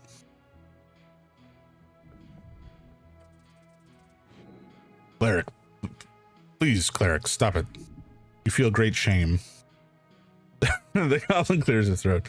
The goblin looks around, clearly struggling to find the right words. The goblin is clearly nervous due to being around your enormous masculine aura. Exasperated, more like. Okay, right. Head down to the garden throne, but he waves his claw towards you. You sure you want to meet old lady looking like this? You really got all messed up from playing down around those cliffs. You've been floating around in the banks of the river. Your uniform shows it. He's insulting you. Everyone has an opinion. The distasteful dress choice of this goblin sure looks like shit as well. He especially stares at your helm, which you can barely see through the tiny cracks on the bucket. Do you have a problem with my helm? Honestly, I wasn't even going to mention it. I just assumed it was a quirk. I'm referring to your... He mutters and waves in your general direction again. Whatever do you mean? What? I mean, you're covered in grime. You're a man. Men are supposed to be covered in grime and gravel, at least 90% of the time. Like any real man would be. A real man knows how to clean himself. Pretty basic stuff, honestly. Whatever you say, fancy pants. Ugh, great. There's nothing manly about emasculating others. Just dust yourself off. The dragon's waiting, and trust me, you don't want to disappoint her. Is she spooky? Yeah, real scary. Insult her and she'll bite your head off. Then she'll scorch your corpse to dust. He laughs and crosses his arms. But seriously, she will fuck you up if you annoy her. I'm not afraid of her. Famous last words. Tell me more about this lady. Sure, for starters, she's the most powerful woman in Norvik. And considering there was an explosion yesterday right in the middle of her territory, I think it's about time you do your damn job, cleric. Rude, you were on a holy mission. You cannot rush such things. Okay, lead her to me. Lead me to her. Good, but just to make things perfectly clear, some ground rules. Don't say anything stupid. Don't climb the trees. Stay away from the edges. And, enjoy the garden, cleric. Okay. Tell her what she wants to hear and you'll be fine. You look over the river, the cold Ascani wind seeps through the cracks of your bucket. Earth be blessed. He is always with you. I follow him down the stairs with great stride. Yeah, sure. So I guess I'm supposed to go down here. Whoa! Hey man, welcome in. How you doing? The sacred river fights against red rocks. Okay. You know what? Let's just go through this area. A dank smell from below. Okay. Pretty good. How we doing tonight? I am doing pretty good. Work was work-like, but I'm glad to be home. And this game is hilarious. It is. Have you ever played Disco Elysium? It's a CRPG. A non-traditional CRPG. It's very silly. The writing is fantastic. We have, you know, our character sheet as per normal D&D, but each stat kind of like talks to us as a part of the narrative. And it's the writing is just really funny. I've enjoyed myself quite a lot so far. And shout out, there we go. But this artwork looks really nice. Yeah, the art style is really, really nice. I like it a lot. The writing has been, again, very, very funny. And so far, the mystery that has been presented is interesting. We're going to see where it takes us. Anytime, my man. Not a problem. We'll talk to this weird mushroom man. Ooh, we can trifle with him. Ooh, I do want that. Oh, I want that badly. Oh, boy. Okay. How are we going to get this from him? Neswikela Nessen of the Green. Okay, what are you exactly? I beefed it. Unbothered, moisturized, happy in her lane. Oh my god. At the top of the garden lookout, you see a strange creature hunched over. She appears to be massaging some shrooms. Underneath a large red hat, her drooping gaze slowly glides towards you. Cool hat, you should get one like that. The elf drops a final piece of mushroom into the bowl on the table and gives you a creepy grin. Elf, scary primal overlords of the forest, rare in Norvik, but they've got their hidden roots all over Ascan. It's giving me vibes of when I first discovered the Borderlands style graphics. Yeah, there's some of that in here for sure. Like the hard outline on the exterior of the character model, the kind of like cell shaded flat color aesthetic. Not that it's cell shading specifically, but just like that art style. I see where you're coming from for sure. Lean in and stare. Slowly and with an appropriately dramatic fashion, she widens her eyes to reveal piercing red pupils, and her grin widens even more somehow. Her expression leaves your legs weak and not in the good way. Oh gods, she's trouble. She's real trouble. Just look at the side of her head. Look at those pointy ears, one on each side, and those eyes. An elf, aren't they rare? In your days, you've only seen a handful of these gangly freaks. Elves don't hang around in Norvik a lot. They usually stay away from lesser folk. But look at her. This is no elf of Ilum. This is one of those dark elves. Glare at her. You hear a guttural chuckle leave her lips. A man delves into the garden, his sight set on the mysterious below. Are you that man? Am I that man? She's just being dramatic. You are a man, but which one? Cannot be said. Her strange question will not affect you, for you are indeed a true man. I am a man. Oh, a man's man. Exotic. The elf stammers, or is that an idiolect? She turns around, her red eyes glimmering beyond a mist of spores. Neswikala of the Green. Call me Nessen. I am underling to Hierophant Opidana. That is ridiculous. Why would a dark elf be an understudy to an elephant? There's something esoteric going on here. You're the understudy to an elephant? She just gives you a goofy smile. That's not what that means, human. I'm a druid in your tongue. I've spent my days handling primal forces, that which grows and decays.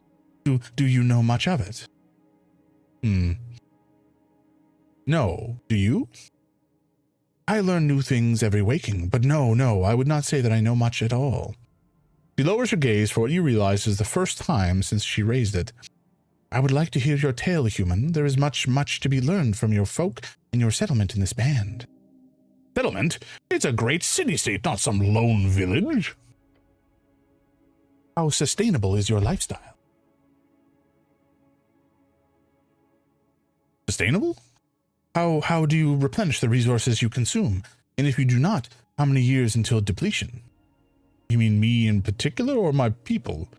Both, or either. She presses down a mushroom in her bowl, sending a puff of spores into the air. A puff of s'mores would be very different. I'm supposed to know that? I do not even mean an exact number of hours, or even years until you run out of natural resources. Just an approximation, and perhaps a toll of the impact on others in your vicinity. I want that answer now, if you have it, but there is no stress. The elf speaks of the realm. How long until your way of life collapses? Oh gods, you're focusing too much on the question. Instead, focus on what she wants to hear.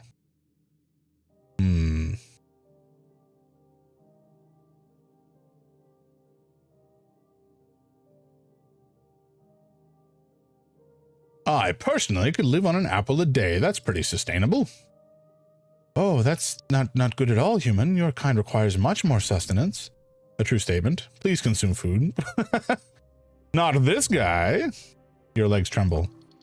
To be fair, you haven't had a decent meal in a long time. True, man, eat big bowls of stuff. Meat. She shows you a worried expression. Care for yourself. Do not let the idealization of a goal hinder a healthy lifestyle. She gives you a bowl of the mushrooms from her, some of the mushrooms from her bowl. Please, eat. It is as the hedonists say, hedonists, an infamous group of activists and arcanists spawned towards the end of the Coast War. They stand for something, probably. Mostly they're known for inciting riots and playing with demonic forces. Listen to your empty stomach. She places a palm against the rough floor. Ohopadana has helped keep the undersea from being overtaken by unbalancing powers. Demigods, fiends, celestials, your human arcanists, I should say. Each creates a power that is not only overtakes the primal, they do so with ease. That great war your kind waged upon one another has delayed it, but I do certainly believe it is inevitable. She blames humans for this. The Earthfolk are peaceful and kind, unlike those godless arcanists. The primal stuff should just get stronger then. Wah wah wah wah. Noble, how you doing, man? Welcome in. How have you been today? How have you been hanging out? Everybody, this is Noble. You know him, you love him. He's a legend. He's got immaculate tastes in pretty much everything he talks about, and I respect him immensely. Man, Nubby's number 5. I know you were playing that last night. It's such a wacky game. It tickles the brain in a nice way, and you know it's very easy to play whilst watching other stuff, which is also very nice. It's good. It's good times. She laughs. A solution, I see. Trust me when I say you do not wish to live in a realm where nature fights back. I'm all right today. Took the day off, ran around with your mom, home, cooling off now. How's the jams? Today was a bit of a rough one. I had a headache at work in the afternoon, and I ended up heading home early to deal with that. And then I crashed out on the couch for like an hour when I got home.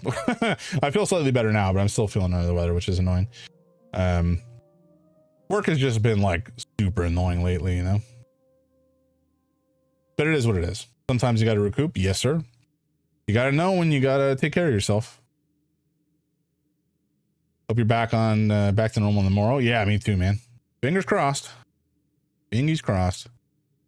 I'm very curious to see what goes up on your blog over the next little while. I mean, no pressure, obviously, but I'm curious to see what insights you have about your own situation and the media content you consume. Actually, I was talking about media content earlier today.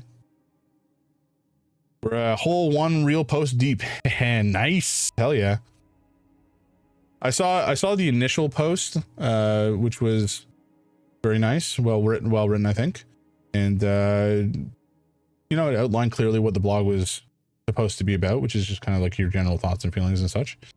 And initially some of the stuff that you're reading and listening to, which again, like you were talking about yesterday, you know, the albums that you have playing on your channel are always so interesting and different, and like so many of them I have not heard of at all. Like most of the music that you've played I've not been that familiar with, which is is nice. You know, it's nice to learn about new bands, new types of music, and just get exposure to stuff that I don't necessarily hear day to day. Good. I have a very eclectic taste. No, that's a good thing, man. I would say the same same thing about myself, in that it is eclectic, but I don't think I would necessarily. It's very, how word this, like deep almost. Like I have a couple of different weird interests, and I'm always willing to listen to more music, but I don't listen to that much music regularly. So I just don't tend to find out about new stuff very frequently, which is again why it's been very nice to see the stuff here in your Discord and the stuff that you've been listening to, and then also in Shadow's Music League, all the stuff in there. I mean, not everything's for me necessarily, but it's just nice to get that exposure. Yeah, I got your niches and sticks and kind of thing. Yeah, I mean that's mostly just due to like not laziness per se, but just like it's just easy. I don't often go digging for new stuff, just because I don't know, it's not the kind of thing that I really tend to do. But once in a while, I'll go like digging through. I mean, I have YouTube Music instead of Spotify or whatever, but I'll like poke through and find some new stuff, and if it's interesting, then it hits the list. Takes time and effort to find things. Not a good use of energy sometimes. Exactly. YouTube Music Bros. Well, I mean, I watch a shite load of YouTube in general, so you know, the YouTube Music addition to YouTube Premium, which we pay for because fuck ads, like an extra $2 or something like that. It's kind of a no-brainer. And I found that the selection, generally speaking, is like totally fine. There's very little that is not on YouTube Music in my experience. There is, I'm sure there's some stuff, but just most of the time it's totally you know, acceptable. Now, enough of complicated topics. Tell me, human, do you have a mate? Well, your cheeks clench.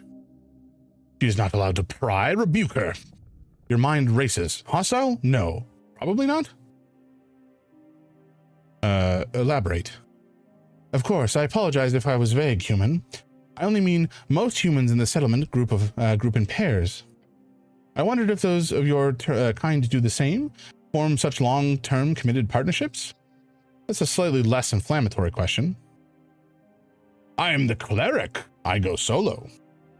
She lowers her mushroom cap and sighs. I see. It is the same here, then. The path of an esoteric guardian is to be alone. Sad but true. The elf starts to add some kind of oily liquid to her mushroom bowl. A strange substance, golden, perhaps from some kind of undersea whale. Primal kin. Okay. If this old elf can guide you in any way, make it so. If not, I will return to my toil. He pities you in your hungry stomach. You don't look like an elf. What do elves look like? Pointy-eared bastards. Not like you. We do not call ourselves that, but to your people, yes, I am an elf. Emia, elvish derogatory term for the nomadic elves who live on the undercoast. They haven't had a real civilization for centuries, so it's rare to find them on the surface. Literally means dark. Undercoast, a nickname for the undersea coast. Also, Noble, by the way, please do not stick around if you want to avoid spoilers. Obviously, totally fine. You do you, my man. She closes her eyes. Pamia yo oli taina tatia. We are elves of stars. Any questions? You speak Elvish? Impressive. She looks to this. She looks to the side, then back to you. Your grasp on the human tongue is remarkable as well. I'm gonna dip soon. Also, going to also do the internet thing. Hell yeah! But just now I'm vibing. Sounds good. You confuse her in a semi-good way. That's my specialty. Do your people have a great civilization below? No. I believe your people would call us nomads. You're from the undercoast. How do I get there? Holes and tunnels. They're more than enough, even within viewing distance. Though I'd recommend getting Lady Sageleaf's approval first. Do I dislike elves? I kind of do, sadly. I don't like elves. She laughs, dropping the mushroom she was about to place in her bowl. No worries, most elves don't like you either, human. But if I may ask, why don't you like elves? Each and every one of you is a weirdo. I mean, look at you. You have a mushroom on your head. Who does that?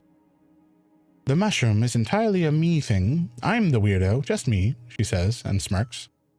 Let me ask you something in return. Why should I like humans? Big, strong, likable. Her smile drops and she looks down on her left palm. As the giant skies fell down, spirits filled the air and the solid ground. A poem. Wait, have you heard this before? I don't dislike humans. You've made many mistakes, but she takes a determined breath. The son does not need dig the trench of the father, but he has to choose to fill it in. Yet right now the whole world is nothing but mud and stone. She gives you a knowing look. I don't get it. Besides, I do think our playthroughs will turn out different enough where I may not get spoiled. That's very true. Yeah. I feel like a real weirdo. It's great. The dialogue trees seem wildly variant. Yes. I am so excited. I feel like I'm 100% going to play this through a second time or watch somebody play it through sometime. Because I think you can approach this in such wildly different ways. I've got other questions. Great. What do you know about the tea shop? Only what the roots whisper to me. The elf leans closer, twisting her head to the side. I've been playing as a dwarf sympathizing commie. Amazing. You must delve deep, human. Something rotten happened that day. The green quakes. They fear what's to come. They whisper. Oh, do they whisper anything useful? What do the goblins whisper about? That the city is at fault. That Lady Sageleaf should take over. The usual. Such speech is highly illegal. They whisper anything useful. She leans back and lets out a resigned sigh. You do not often speak with trees, do you? Insane behavior. So were you here when it exploded? No, I was much further below. What do you think happened? I will not deliberate on things I have no knowledge about. Where's the fun in that? Truth. What are you voting in the election? I am not a citizen of Norvik. Okay, cool. All right, let us roll and fail. Holy shit! Okay. I kneel. You need to prove it. Your attunement to nature. Interesting, yes. She places the bowl from her desk to the ground before you. You must show what you've learned in your studies. The primal forces are complicated, but you can still sense the tingle of Jor's strings through every branch and mushroom. Hold your hand over her bowl. As you reach out, the elf hums. Then she moves the bowl even closer to you. You believe. That is all you require. Magic is not an exact science, despite what the instructors in the tower used to tell you. The esoteric in your realm does not conform to rules. That is the only rule that they truly follow. Now feel the oily mushrooms inside this bowl, the strings within them, around them. Grab one of them. Change it. Twist a string. Whoa, hello. Something's happening.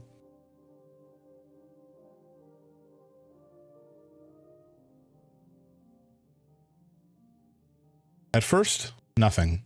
Then a twinge. Whatever you touched, it is connected with the spores, the growth, the decay. You did little, but you did something. The elf nods. What did I do? You ruined my brew. Shit. Oh, whoops. He laughs. You caused the fungi in the bowl to change acidity. It's subtle, but it's there. You performed an act of druidcraft, human. Ooh. That's cool. Okay. I wonder if that's a new cantrip or something. Of course, I'm a natural. You are, aren't you? Nessun grabs the bowl and pours the mushy mushrooms onto the ground. The contents wriggle before you. Made the mushrooms come to life? She looks up, reassuring you. No, they were supposed to move like that. You did not perform that big of an esoteric feat. Not yet, at least. Oops. She chuckles and puts the bowl back on her desk. Perhaps you can be one human I share knowledge with, if that is what you wish. I love plants. Oh, okay. There's a whole frickin' quest chain here, apparently. Very well. What do you want to know, human? Oh my god, we have so much to talk about now. I want to learn how to speak with animals. That shouldn't be too hard. Hell yeah. Hell yeah, speak with animals. Love that. Here, a spell scroll to get you started. Cast it when you have an animal to speak with, and you should be able to hold a conversation, as long as you can keep up. What is druidcraft, really? I wouldn't call it a most useful path of communication with nature. I would call it a most useful path of communication with nature. It can be used for many a thing, but for you, I would suggest focusing on the basics. Use it to move peacefully through the roots, and to show your balanced nature to those primal spirits who roam below. Can druids create magical food, perhaps? Certainly. There is a spell that would be very useful for you since you're on the run. Since you're on the run all the time. Good apple. It creates 5 apples. Each can feed a grown man for a full day. Although, considering your diet, you could probably down a couple. Oh, I love apples. Can I please have a spell, please? I don't have that spell scroll, sorry. But I do seem to remember I handed one to Moongore. You might keep one of them in the roots of poo. Moongore? Oh, I've met her. Bugbear, right? Yes, indeed. How wonderful. She really needs more socializing down there. Such a lovely woman. Quite the bite on her. What is she implying? Bugbear's bite. That makes sense. The elf is quite the provoker. Horrible. How can I get that good apple spell scroll? Just tell her I sent you. Moongore and I are friends, you see. Are these apples real or fake? They're real. I've customized the spell myself in the process of helping Sageleaf's apple strains down here. Magically created, yes, but real. Good. Can nature protect me? Of course, with barkskin. I do have a spell scroll of it, but it's down in the roots below the garden. If you pass by, take it. I keep it in a cache hidden underneath Lord Pooh. Pooh? A cute nickname, she giggles. We have a password. Just say minimum secus spoony, and he'll open right up. You can have the other stuff inside as well, since Sageleaf wants you to succeed. Oh, great, thanks. You're welcome. She gives you a creepy smile. Just give the password and he will grant you access. I better remember that. Hopefully I don't have several options that I picked the wrong one. I could see that happening. Minin sexicas puni. What are these primal forces? Nature. That includes, but is not limited to, elements, life, anything that grows, really. It is that which exists at the core of all. But even after alterations, it remains within. Generally speaking, a clump of ore will be more primal than a forged blade. In short, the primal energies from natural energies. The primal emerges from natural energies. Not following, not interested either. What differs primal from arcane and divine forces? She squints and stares at you for a while. The answer to that could be many. I would lean toward saying that they differ in only origin, but that origin makes all the difference in the world. How do you mean? I do not know. It is like forces that flow through Jor's strings. Some flow from divine sources, some flow from natural primal sources. While the arcane, it is more like plucking those strings themselves, editing the rules, something like that. Gives you a slow nod. Thank you, that's all the magic questions I have for now. You're very welcome, human. I have more questions about druidic magic. I don't think I do. Nope. That's it. Bye. Okay, hell yeah. Great success. Druidcraft. Whispering to the spirits of nature, you create a tiny, harmless sensory effect that follows you. This effect allows you to engage with primal entities that would otherwise hide from your presence. Ooh, like the little lads. Okay, hell yeah. These little guys are freaking all over the place. A tiny primal spirit. Me, Henrik. Okay. Thanks, bud. W.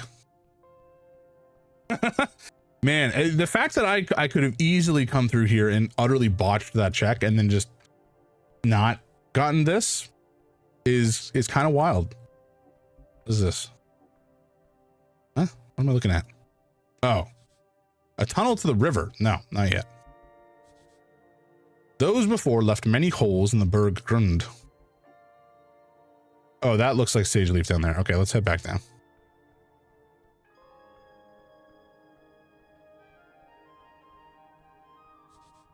Your stomach twists. Beware her illusion. Pardon? A tunnel to Central Tolstad. See ya. Oh, let me out. I want to leave. Huh? Okay, I guess I can't leave. The dragon herself.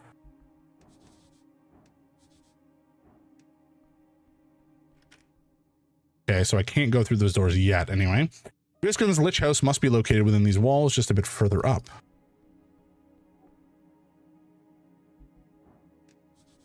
He's waiting. Excuse me.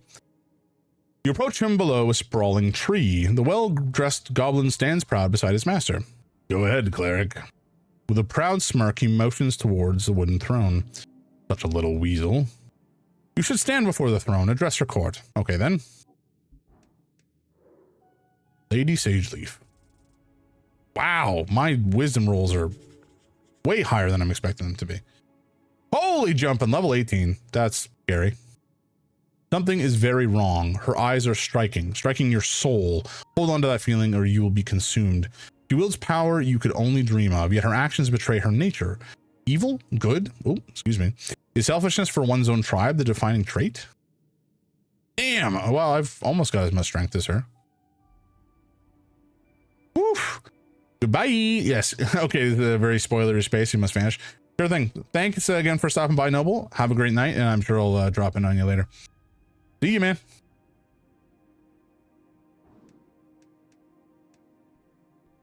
Let's trifle with her. Ooh, much goodies. Ooh, I want all of those, man. The goblin glares at you with his muscles. Well, I will outmuscle him any day of the week. You approach the throne. The sprites flutter, their glow illuminating the trunk of this great tree. Its roots reaching far above, its branches holding up the dirt ceiling above. Far below, reaching above. On the throne sits a tiny goblin, her smirk as bright as it is threatening.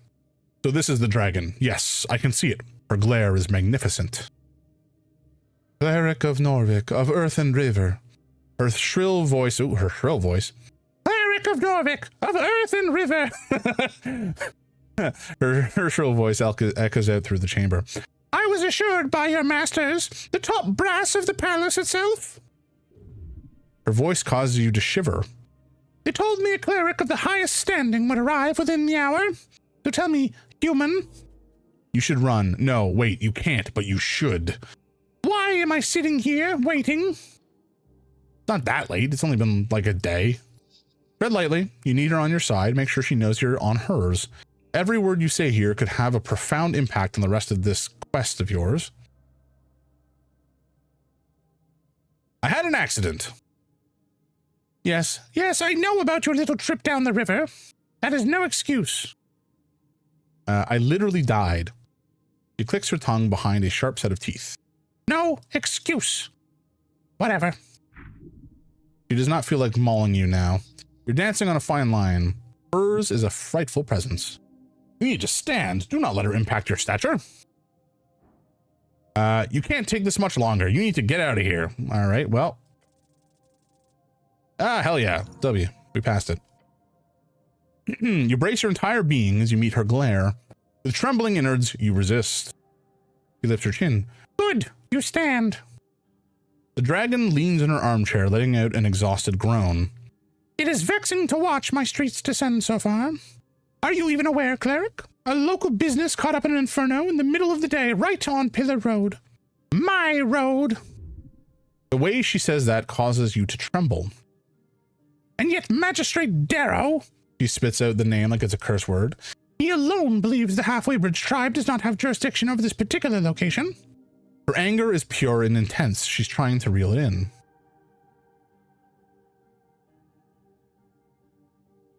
Why does Darrow say that? Because he's a fool born of nepotism and alcohol. Dick burn. Hell yeah. Horrific slander. Sounds awesome. Where is your usual jurisdiction? She leans back and picks something from between her fangs. I have an official recognition of law on Lower Tolstad. The magistrate speaks for the city. See? This is what I've been dealing with, blind faith in a failing system. She lets out a frustrated groan. It feels like the roar of a lion. And where exactly is the tea shop located? It is, or was, rented out of a corner at the central fort, just above the holes next to the pillar. She snaps her finger towards the goblin to her right. That means it's a part of the core foundation of this island fortress. Therefore, that property is legally an underground rental unit, he says, bowing his head. Lady. My people have been handling that damn crow's contract for years. But no, suddenly when the entire unit goes up in flames, that's when my people have no longer have the right to enter the premises, to deal with it, to clean up even. No, suddenly it's the city's business and we should keep our noses out of it. Corruption, plain and simple. That's one hell of an accusation. Oh, you haven't heard half of it. And don't get me started on the actual effect this has on my people. Well, says and beckons towards the comely goblin. Lady Sageleaf, he bows. Then he turns to you. Magistrate says it was an accident involving a fireplace failure. They've yet to send anyone to actually investigate the scene. How can you know that? What? Shit, something broke. Embarrassing. You're screwing up. How can I know that? Was that the option to begin with that I actually clicked on? I just didn't notice. That's really funny.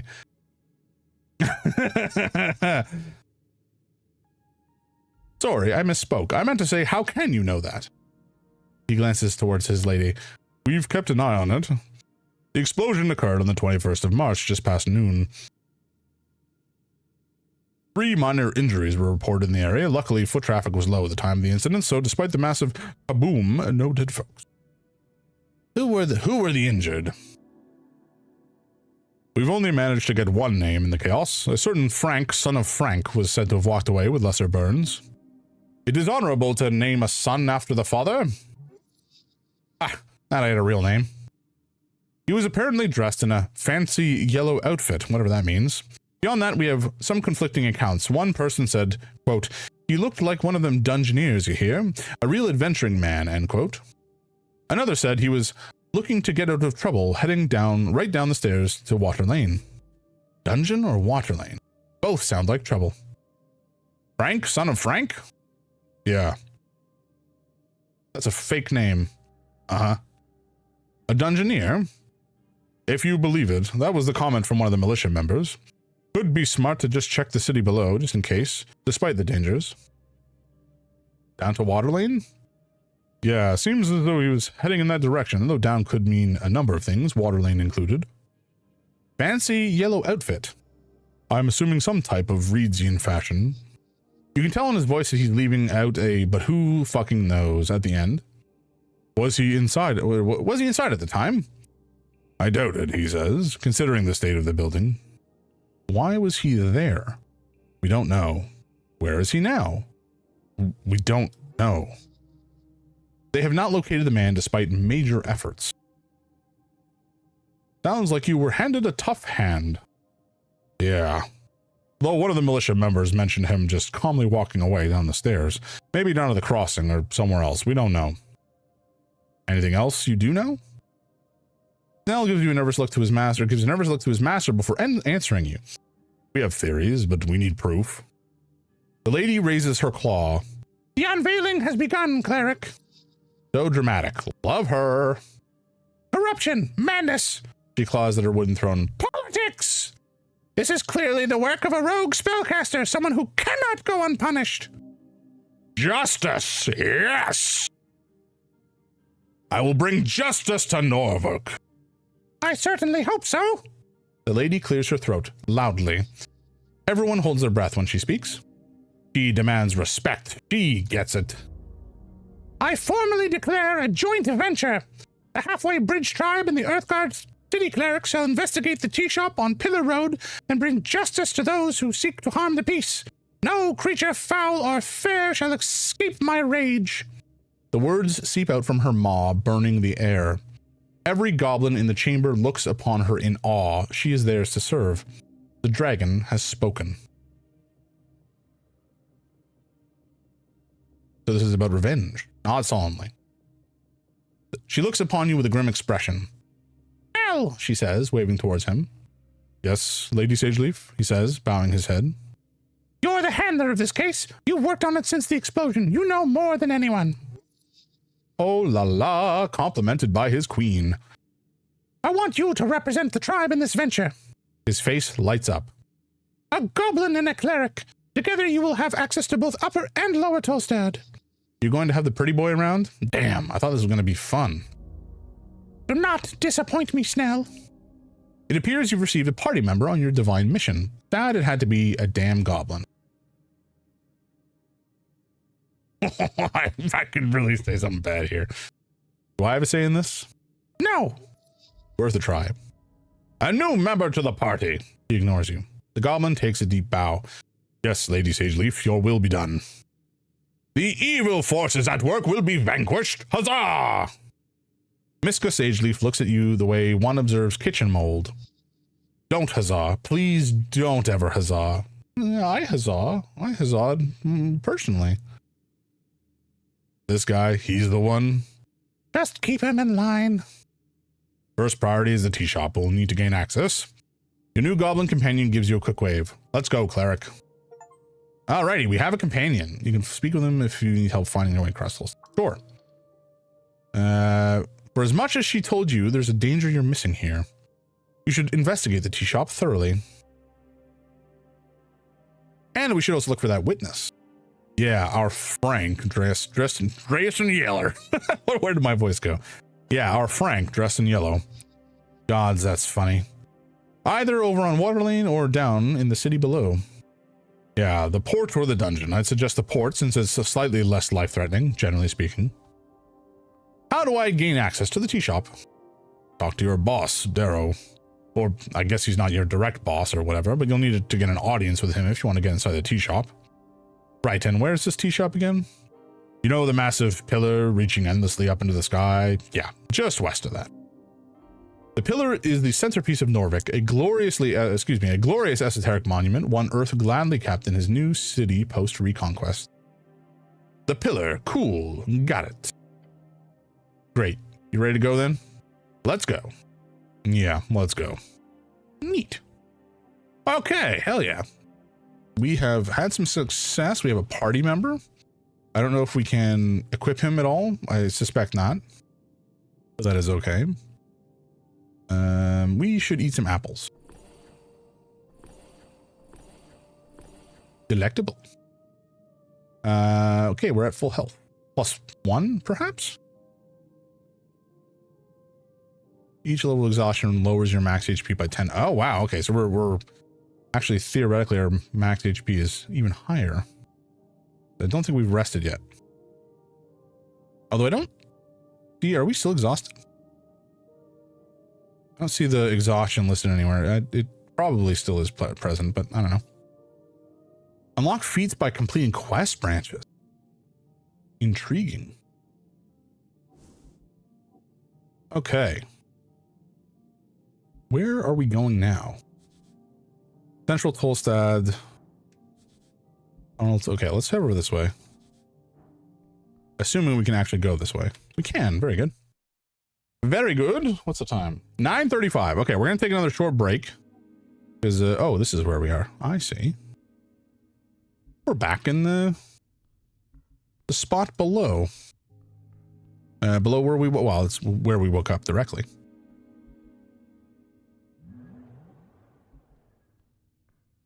Probably shouldn't futz with that anymore.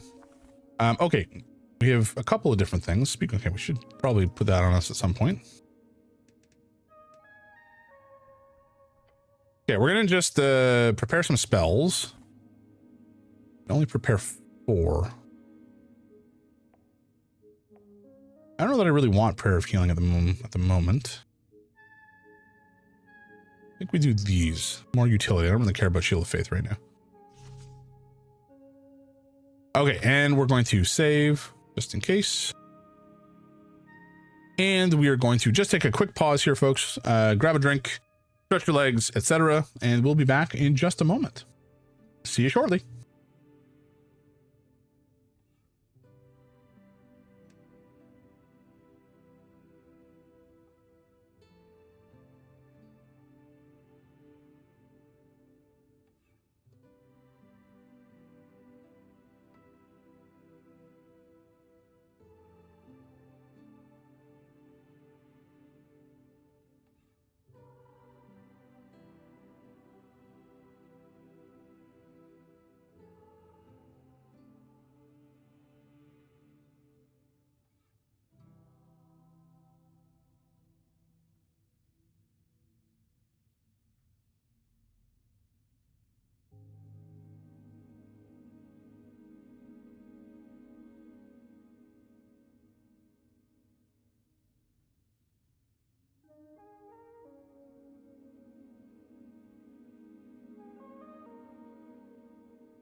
And we're back. Mostly. Okay, where is it? There we go. I've just realized that, so this pause screen, it seems to reflect our stats, right? Like it looks like, I'm guessing, these are our two highest stats, strength and charisma. We'll see if that holds true if I start a new game eventually. But I'm guessing that's what this is, the reason it looks like this, as opposed to, you know, some of the other stats. Alrighty. All right, folks, just checking a couple messages. I arguably should have done this before I sat back down, but that's fine. That is okay.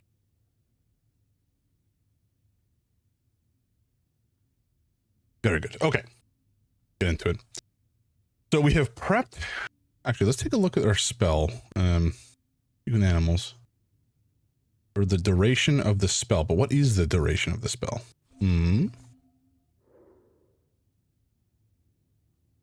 not that. Spell book. Speak with animals. Oh, there it is. Okay. Up to 10 minutes. Okay. Aim. It's a shame it doesn't last all day, you know? That would have been more convenient. But alas, it's fine. It's fine. There was a rat running around, which is the reason I mentioned. I think he's right here. Maybe? Or maybe that's just light. I don't know. Whatever. Do we talk to this again? Do we interact with it again? Yeah, I think we're not gonna bother with that. I don't want to get killed again. DG3 and Divinity both taught me always talk to rats, right? That's why I'm so pumped that we got the spell. E. Rifle. I think he just had some... Right, a potion, the mine expansion. I do not suspect we'll be able to grab that from him, nor do I think he would be happy if we tried to take it. Turn around and whisper to Snell. What can you tell me about this guy? The goblin sneakily leans in and whispers back. You want to run down? Right in front of him? Glance back. I don't think he can hear us. That's not the point, Cleric. Call to Viskin. Can you hear us? No, Cleric, nor am I listening. Go ahead. See? Goblin sighs. Give me the rundown, Snell. Viskin is the local mortician, unaffiliated, works on contracts with the city. The HWBT has a deal with him, partly because it's a neighbor and partly because he's not, you know, a normal person. The goblin clears his throat and throws back a glance to the mortician. He's not the type you want to make enemies with, but hey, he seems to like you, so good job on that. But my suggestion, keep your distance, just to be safe. Now I'll warn you about him, okay? Tell me what you do know about the tea shop. What do you know about the tea shop? What's there to say? I know about as much as the average Norvikian. He does a humble shrug. How much does the average Norvikian know? Very little, I'm afraid. The pale man is toying with you. Make him speak. And now you can tell me what you know about it. Of course. I heard the explosion. I went out to investigate, only to find the tea shop caught up in a raging inferno. The Tolstad militia were already heading into action, so I went back inside as to not be in the way. Tolstad militia, basically a bunch of goblins keeping monsters from entering from the undercoast paths. They also do firefighting and are mostly funded by the HWBT. He is describing it with a wonderful rhythm. Either he's a great storyteller or the speech has been rehearsed. And that is that. What were you doing when the explosion occurred? Working. He motions towards a stack of papers. What sort of work? If you must know, it was the end of life report on a sailor. Tragic. He doesn't want you to speak on that subject, but he'll let you ask one more question. You can feel it. Let's see if he's lying. Ask something really specific.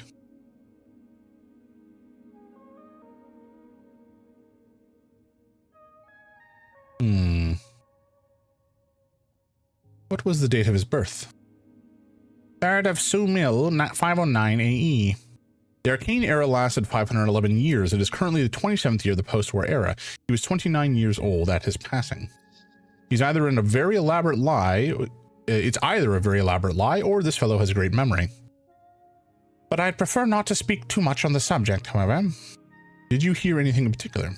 A loud bang, some shouting afterwards. How loud? It shook the Lich House, and mind you, this is not some ordinary basement. This is a remnant tower going hundreds of feet deep into the earth. I'd be surprised if anyone on Tolstead missed it. What sort of short of... Oh my god, I'm spoonerizing again. What sort of shouting? From the militia, they were rushing to the scene. The fire prevention declaration has truly done wonders for the city. Nothing else? As the entire district almost turned into an inferno, yes, there was quite a lot of commotion. Nothing that stands out, however. Like, actually nothing else? Not that I recall. Are you sure? The pale man stares at you for a while. How thick are you? Pretty sure. That's enough about the sound. Yes, not much to say about it, I'm afraid. I'm done talking. I have some personal questions. Stop. You've already wasted enough time. Just leave. This man is evil. Do not linger. The pale man shifts in his seat. Very well. What the hell should I ask about? Nothing. This man is evil. There's discontent in your stomach. The pale man produces a cough, a sound close to a cough.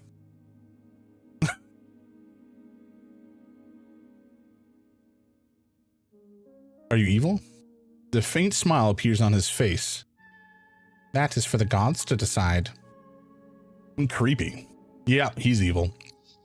He's joking. Come on.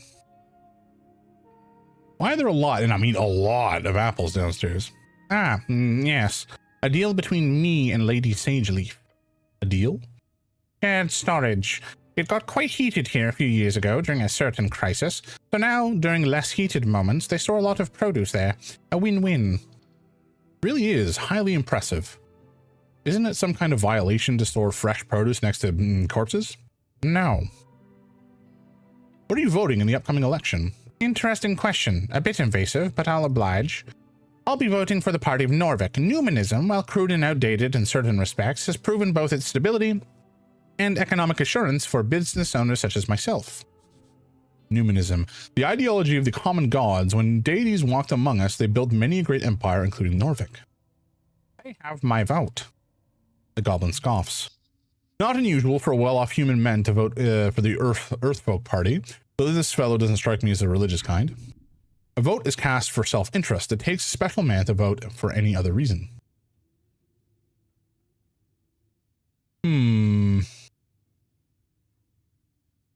Earth's spirit will live on through his people. It must be nice to have such economic assurance. No offense meant, Cleric. I'm aware not all are so fortunate, but ripping society from its roots is not the solution, in my opinion. Can't we change things a little bit as a treat? Maybe one day. We will see once the election is over. Tell me more about this place, a Lich House? This is my establishment. We handle dead bodies for the city these days. Not terribly lucrative, but it's good work. Do you store the bodies down here? I do. The ancient ventilation system keeps this particular area cooled to an unnatural degree, even during the intense summer months. The city has been a very grateful patron over the years. How's business? Slow, which suits me just fine. During the curse crisis a few years back, this place was stuffed to the brim with dead folk. I like it more when it's relatively empty, like today. Was this always a morgue-related business? Actually, no. I used to dabble in dentistry and surgery a while back. I scaled down that production to focus on my private life more. Good work-life balance is very important, folks. Learn from Viskin. He knows what's up. Private life. That's something you need to say when you don't want to talk about it. Ask about his private life. The pale man smiles at you as you prepare for another set of prying questions. Any hobbies? I like taking long walks. I also enjoy theater. Sounds like something you'd say as a joke when you don't want to talk about your perverted pastime. But I mostly focus on running this Lich House. And the rest of the time? Light reading, perhaps? I should try getting into more hobbies, honestly. Thank you for reminding me, Cleric. Is that passive aggressiveness? It should be. Where do you sleep? I'm sorry? Where do you sleep at night? I have a cozy apartment in the Holes. It's a short commute. Got it. Just wondering. No problem, Cleric. Happy to help. No wife or kids? The gods have not shown me that path, no. Me neither, brother. Going for a fist bump.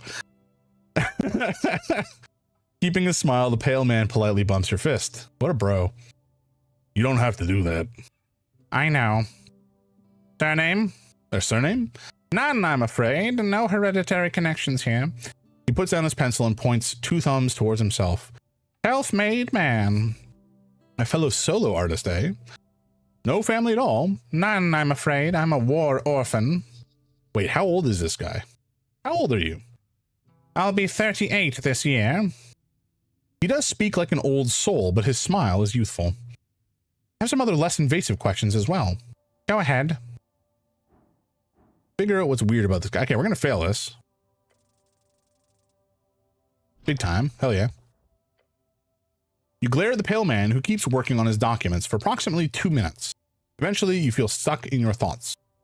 I don't mean to imply I know more than an honorable Earthguard member, my good cleric. However, you must certainly have more important things to do on a day like this. He's correct. Maybe you can get back to this later. Okay, we just gotta do a rest later. But a roll with a very high DC should probably be lowered before attempting again. Yep. Thank you. Bye. Okay, let's go talk to this little man again. I don't know if there's anything else we could talk to him about, but we might as well check. Yes. I have some questions for you. You know what this is? You know who this is? Goblin. Yeah, sure. Good enough. I'm Goblin. Thank you for your time. Okay. Where are we going? Is there anything else we wanted this book for? I don't think that there was, but we'll check. Right, it was the book we didn't really fully understand. The goblin lets out a tired sigh. Don't complain, Snell. This is important research. Fine, I'll take a breather. You do your research. Okay, we're actually not going to do the research. All right, let's head up the stairs.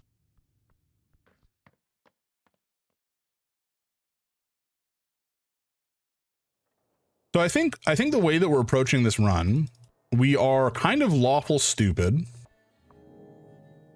And you know, there's a couple things that we want to solve. For example, the circle square conflict. We do want to sort this out. Objectively, they have an expired legal document, which we know because we saw it. But I want to go talk to Darrow and find the original because I suspect they have been scammed or you know, manipulated in some fashion. Frank, son of Frank, ruffled feathers. Okay, well, you know, let's ignore this for now. Oh yeah, we wanted to go over here to talk to these little gremlins. Oh, no, come on. Because we know for a fact there are little guys here. Look at all these little guys. Look at them. Can I trifle with them? I can. Strange mushroom juice. Yes, please. Tiny primal spirit. Hey, Henrik. All right. All right, little man.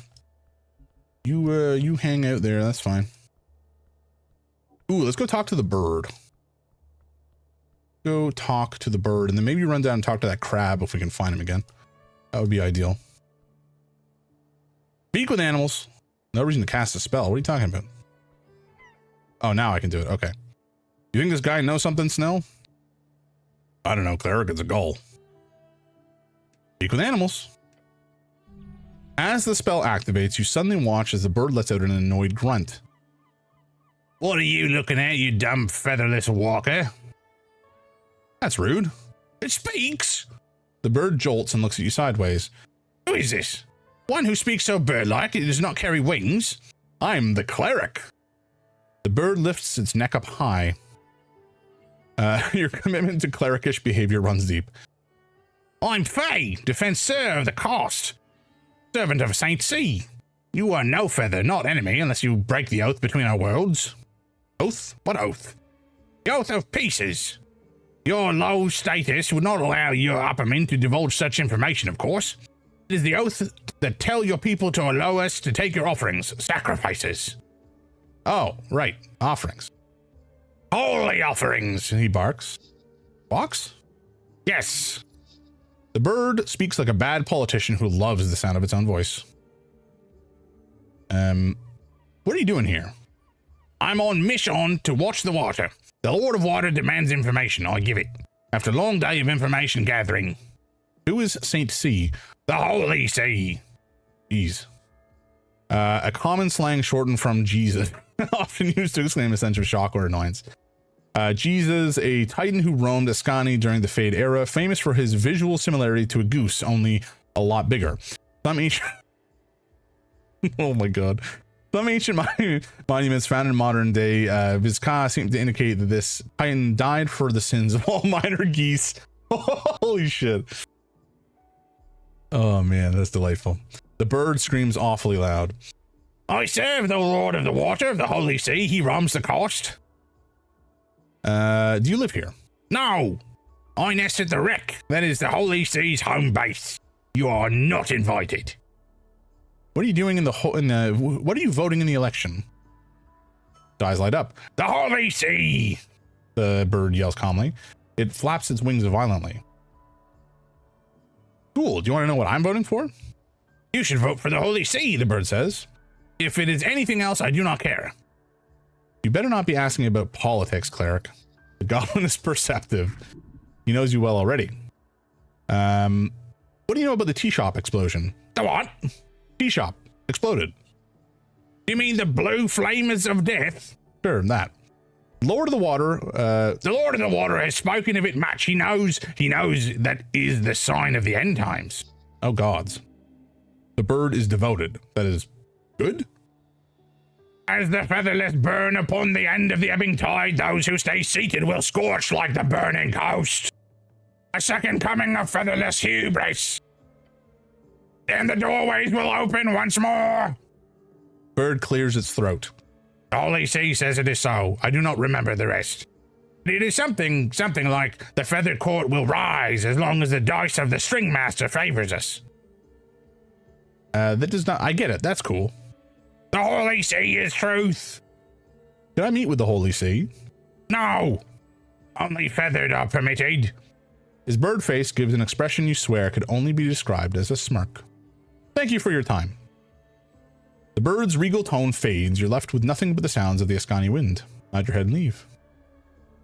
Well, I don't know if we really got much out of that, but it was fun. We did confirm that the color of the flame was blue, which is probably indicative of it not being a normal fire. But I guess we'll see. Okay, where are we going now? I guess is the next question. Is there a map? There is not a map. That's fine. Not an issue. I'm just curious. We'll take a look at this. The tea shop. Amidst scorched marks and cracked masonry, you approach a doorway. There are several planks blocking passage. The tea shop. The tea shop. What a mess. Rip these planks aside. Let's get to work. Fastened with several nails, you also see a paper. The goblin clears his throat and begins reading the bold letters at the top of the paper. Coin lords meet above. City notice. No trespassing. That doesn't include me, does it? I'm no expert in city law, but your companion kicks the plank, sending a subtle ripple of blue energy around his foot. You think I wouldn't sneak in by myself if I could? It's sealed. You ain't getting in without the magistrate's approval. Touch the planks.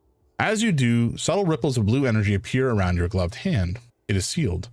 As you move away your hand, the faint aura shimmers in dark translucent blue and then fades away. Yep. This feels like trouble. Just standing near the door makes it clear that there's a locking spell cast on it.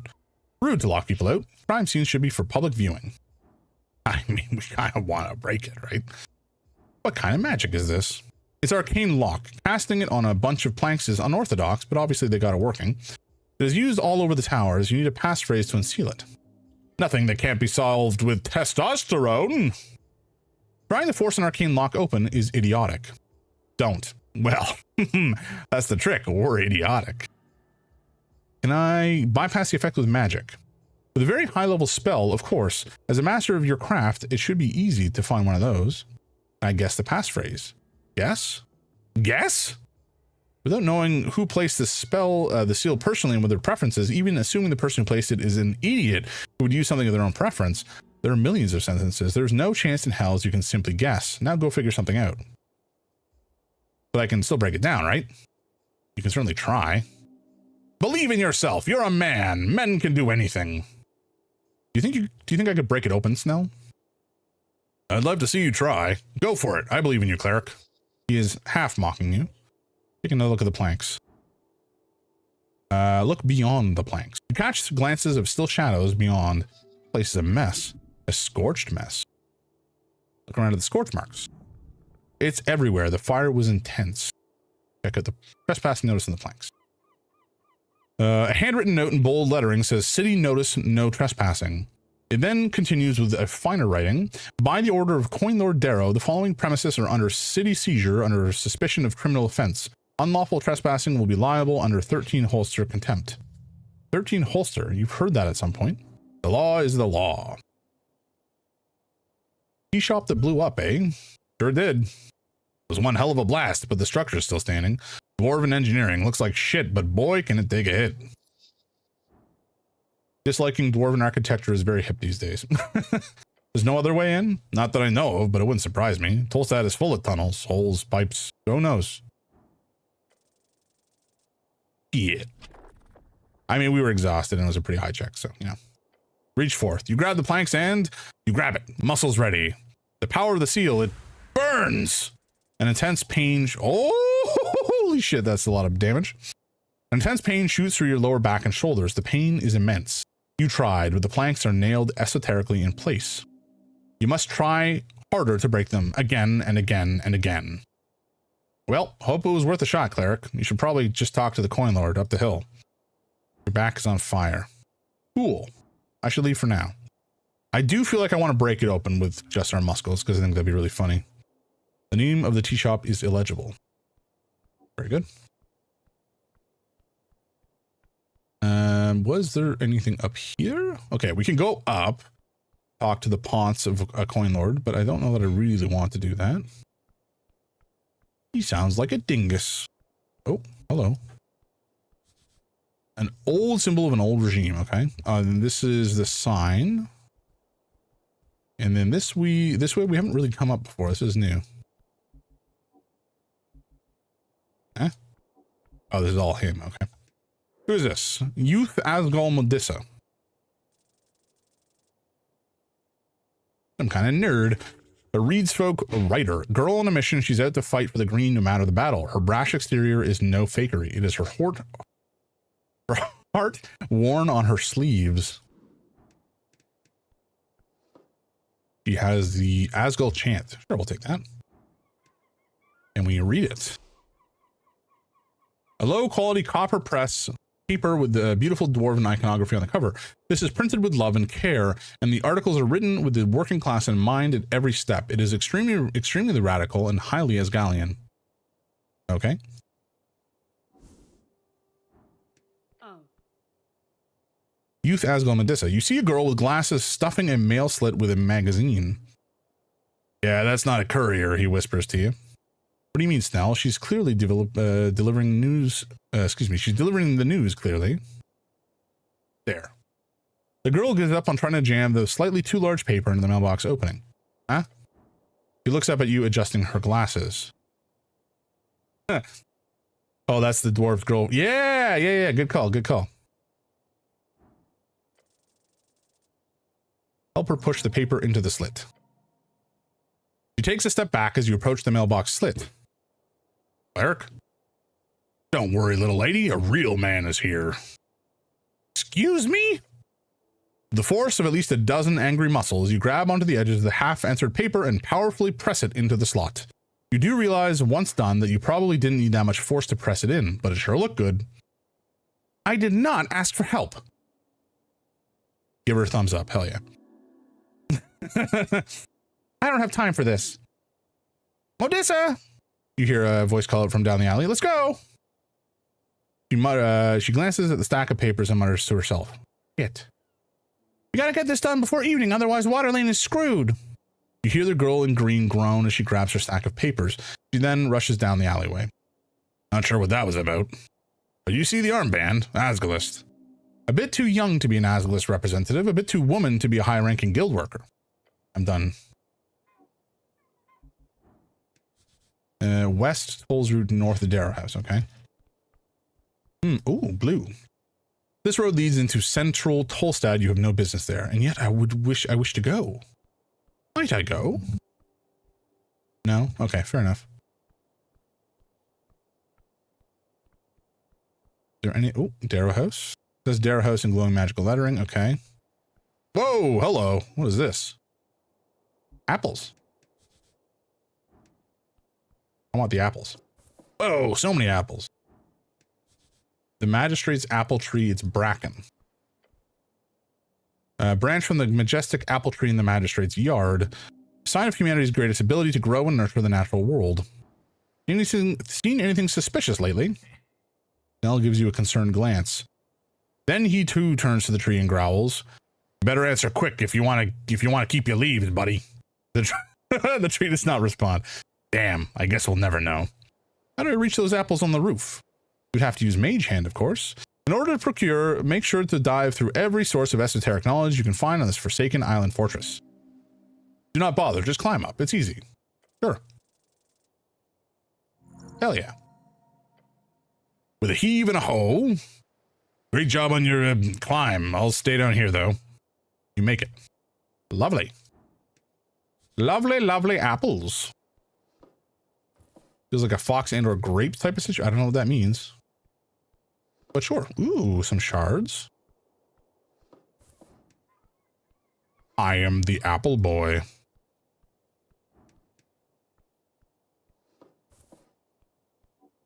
Is that everything up here? Can we not go anywhere else? Okay.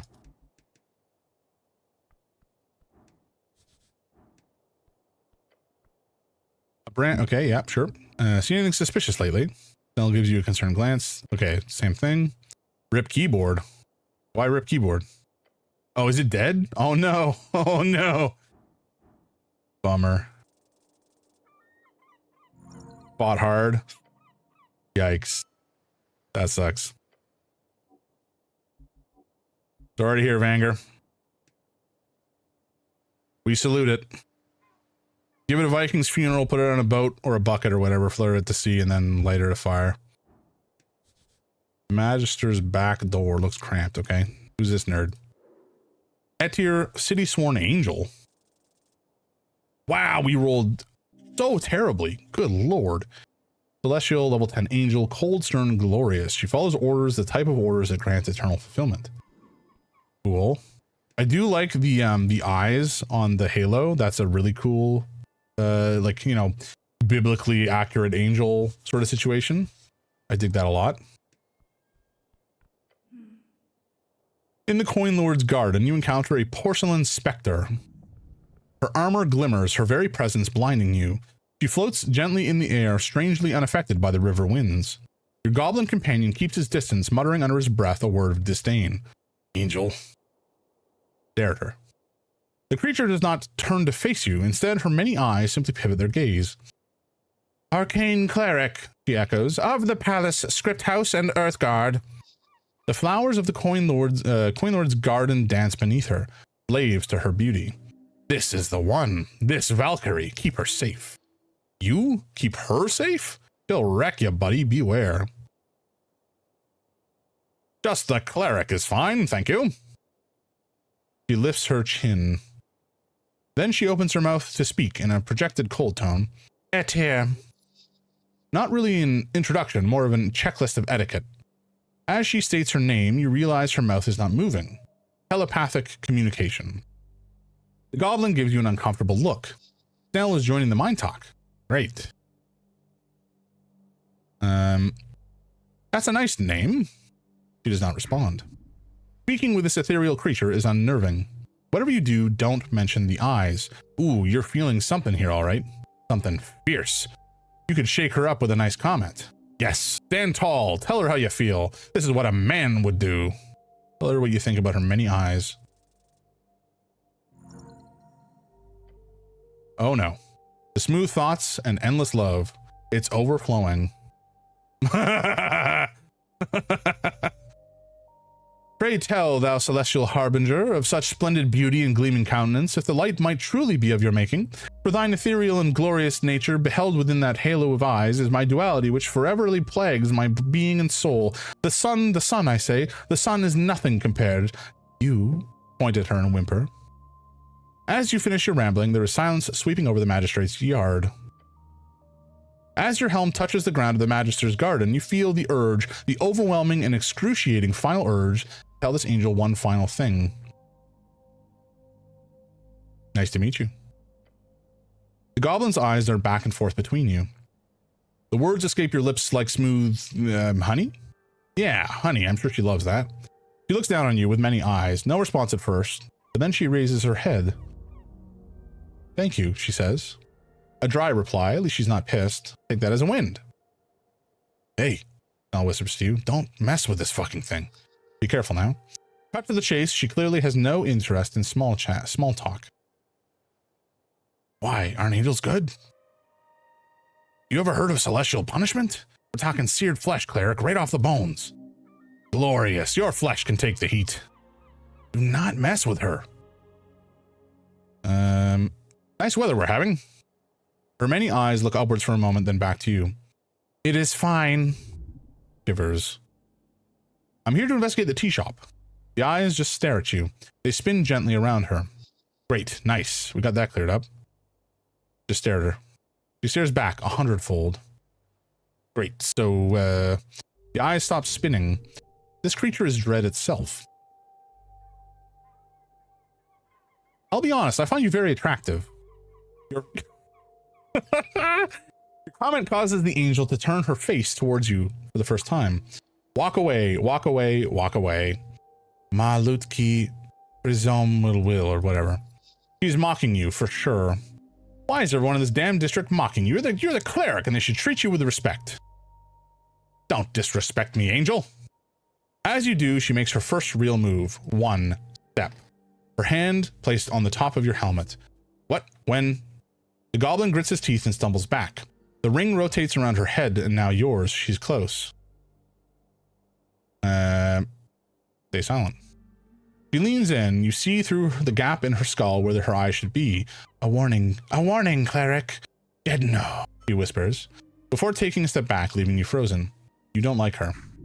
She will be your death. Your body is pulled towards her. That was awesome. Knowing Lord Darrow is busy, she speaks. I'm more important than anything he might be doing. Her head tilts slightly. No, you are not. Her words pierce your heart. Oh, I'm down to 1 HP again. When did that happen?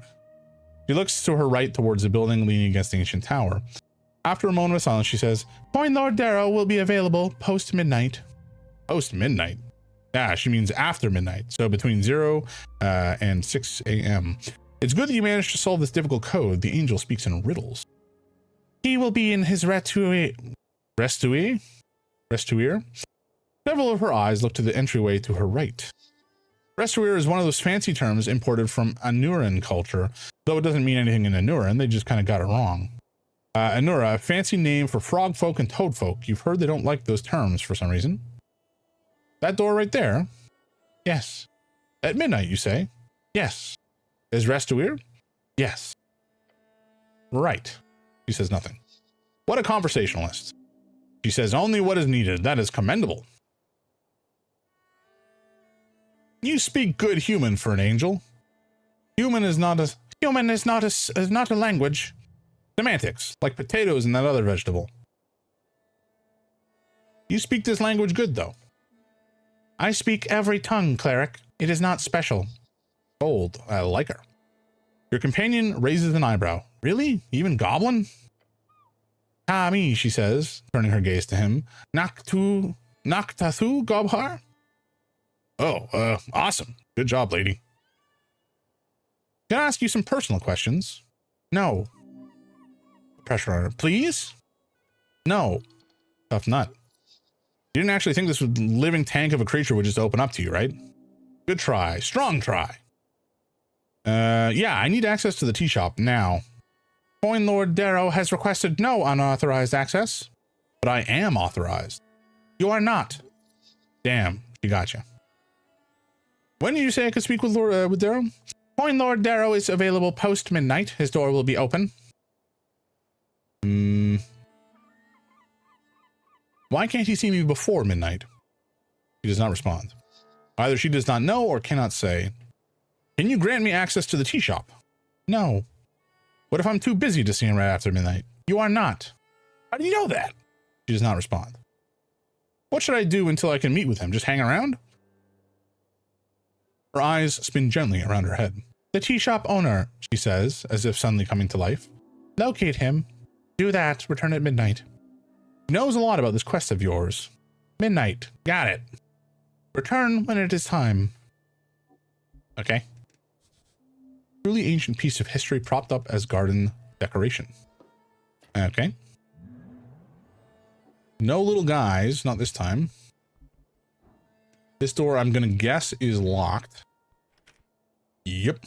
Wait, level advancement. Hello. When did that happen? I mean, we're gonna take the strength, right? Like that's gonna be the case. We're very strong.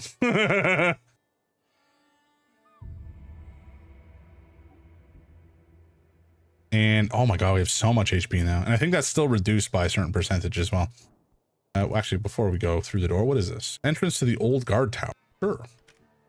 Nope. Okay, we gotta find a key first. Alrighty, I guess that's all we're gonna get from here anyway for the time being. Let's head back down this way and maybe head out into the main section again. Oh, there was like a door through here, right? Or not a door. Yeah, those stairs there. Maybe go through there at some point. Ooh, who's this? A new person. Ninja Athena. Ah, we biffed it. That's fine. Elf. Strange, there's something not quite right. Okay. Trifle. Card of Jor. Take that. Standing on the corner, you see a woman in a green coat. Her intense gaze focused on the cityscape horizon across the river. Careful, Cleric, Nell says under her breath. Easy to slip and fall here. He's right. Elves can be quite the handful. Is this a damsel? Does she need your help? Clear your throat. She turns her head, the expression cold. Yes. Elves cannot be trusted. I am the Cleric of Norvik. Bow your head. She breaks eye contact, once again facing the river. Rude. We carry the weight and pride of a true cleric and gain 50 experience because we've done it 10 times apparently, which I got an achievement for. Rude. Call me Pinja. Pervedes. Ignoring you completely. Fair move. Full name? She closes her eyes and nods. Pinja Athena. What are you doing here? Waiting. Waiting for what? She looks up at the Pillar of Jor. I have a friend in need of help. That sounds like a quest. I can help. Me. I do that. She shakes her head. No need. I've caused enough trouble as it is. No. She has to give you this quest. It sounds perfect. Please, I want to help. The elf is quiet. A little show of force and you'll be able to get your hands on this quest. Okay. Okay. There was no chance of us failing, but still. You feel a surge of confidence. There is only one way to make her give you this quest. Prove your heroic qualities. You know who I am? The elf does not respond. I am the man that'll save the world one day. The elf turns and looks at you. If your friend needs help, I'm the guy to do it. She stares at you for a while, taking you in. Then she gives you a little smile. Success. I'm impressed. Your foolish charade actually accomplished something. What's the quest, my fair lady? Don't call her that, you. He looks away once more. There's a paladin, Lord Gorm of Norvik. The missing paladin? She nods. He is a city paladin. He's lost his way completely. Is he here on Tolstad? She glances towards the pillar. Her look is stern. He is close. The elf speaks in riddles. Very dramatic. I cannot say much, but if I could just have one more chance. If you can find him, Ragan, tell him. Wait, how do you know my name? I did not tell you that. Tell him sincerely and with all of my heart. He can go fuck himself. The drama. Wow. I will. Where can I find him? She shakes her head. The she-elf doesn't know. Can you tell me anything that would help me on this quest? Leaning forward, she whispers to you. One thing. Lord Gorm might be lost. She smiles, but you don't have to be. She looks upwards towards the clouds where the pillar disappears into the blue. I will find him, my lady. Thank you. Quest acquired. Well done. Now you just need to find a lost, drunk, famous paladin somewhere in this massive maze of a city. Fun times. How are you connected to this missing paladin? She shakes her head slowly. You're not great at this. She nods. Okay. What do you know about the tea shop? Sad, what happened? She looks down into the river. That's sad. No one even died. The elf does not even appear to listen to you. She simply nods and mutters, are you here to look into the tea shop? More or less, yes. Oh. What do you think happened? I don't know, but I will find out. You see the elf look at you with her piercing eyes. Thank you for your service. Cross your arms and look tough, hell yeah. It's no biggie. The elf says nothing and just turns away again. Talkative lady. This woman is not one you can help. Not now. Bow your head and leave. You feel a great emotion well up inside as you turn to leave. Tears for her and her friend. Hey, Cleric, you okay? Yes. Thank you, Snell. No problem, big guy. This journey will take much. Excuse me? Oh, hello. She has disappeared. Oh, the time changed. Oh, I see. The time has changed. Intriguing. Is dusk now? What does that mean for us? I do not know. Something, I'm sure. Go these stairs. I don't know where they're taking us. Oh, it's okay, Central Temple of Earth. Intriguing. All who pass are mine to keep. The election looms, 4 days remaining. Okay, what's this? See a bunch of scattered boxes and iron poles. The election is looming. You must defend the city. How long do I have until the election? 5 days. It's March 22nd. The election will occur on the 27th, which is 120 hours to be precise. The dates are interestingly closely aligned to reality. Not directly, but, you know, it's weirdly close. Which is 120 hours to be precise. Cool. Feel like we've done that math wrong, but anyway. Okay, there's a guy here. Ooh, a little guy. Oh, he's run away. That's a shame. Stairs go far below the city. Okay, some crypt key is needed apparently. I wonder if we could have talked to the little lobster who ran away. Would be nice. Something shiny in the dirt. Is this another shard? A shard of Jor. Goblin was here. You can move that brick. Okay. Nice. Oh, that brick. Ooh. I was loose. Hell yeah. Spent ring of spell storing. Interesting. A bunch of crowns. Time reclaims all. Not sure what that's referring to, but sure. Okay, we got a boatload of strength. Very nice indeed. Oh, we have another. Do we always have a spare slot? Or is that new? I'm not sure what the red means exactly, but anyway.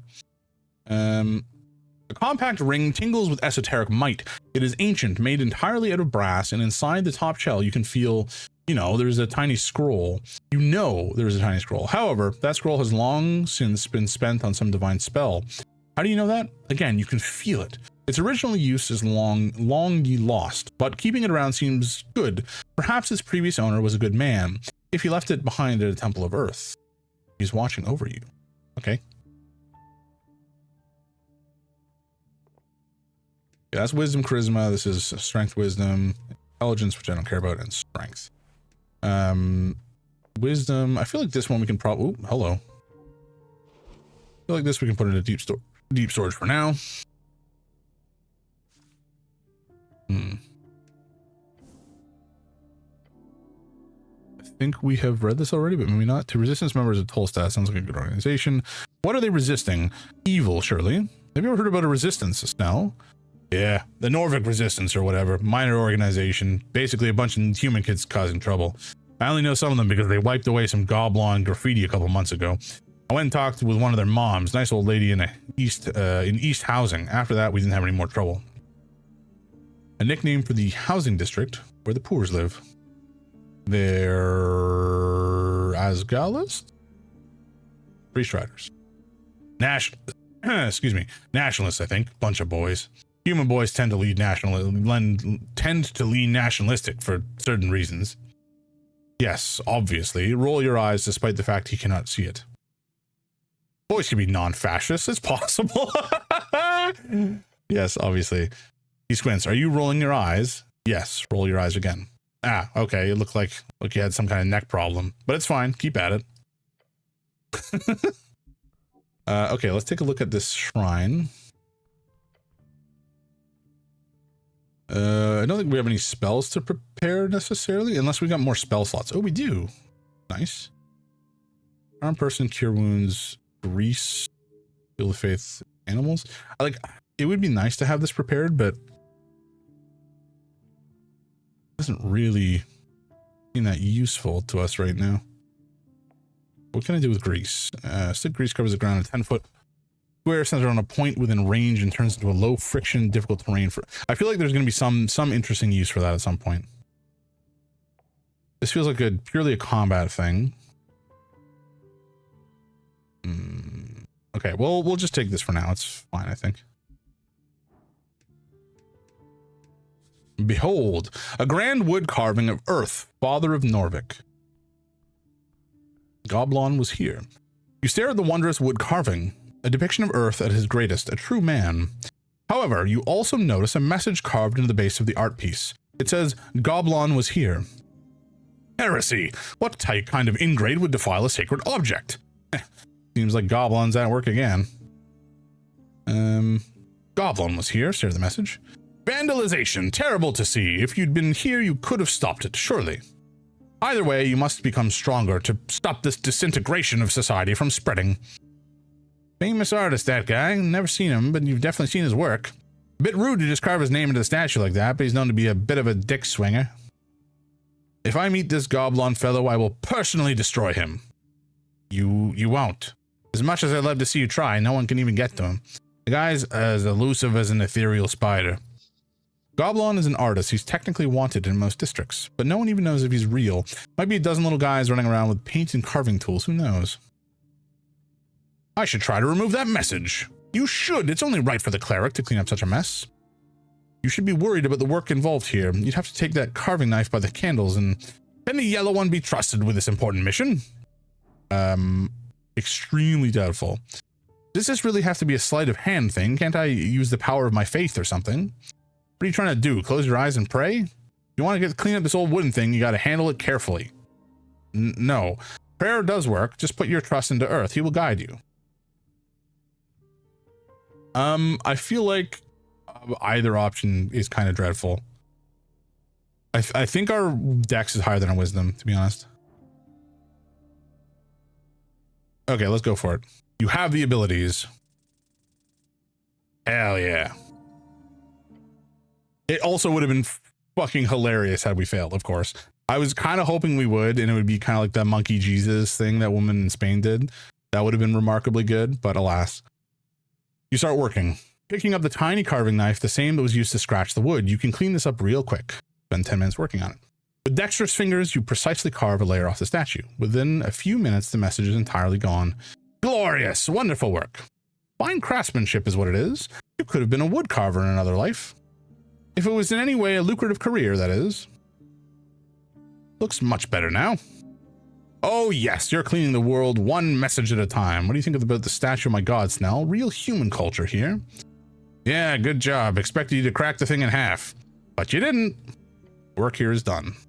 Alright. Talk to this dude.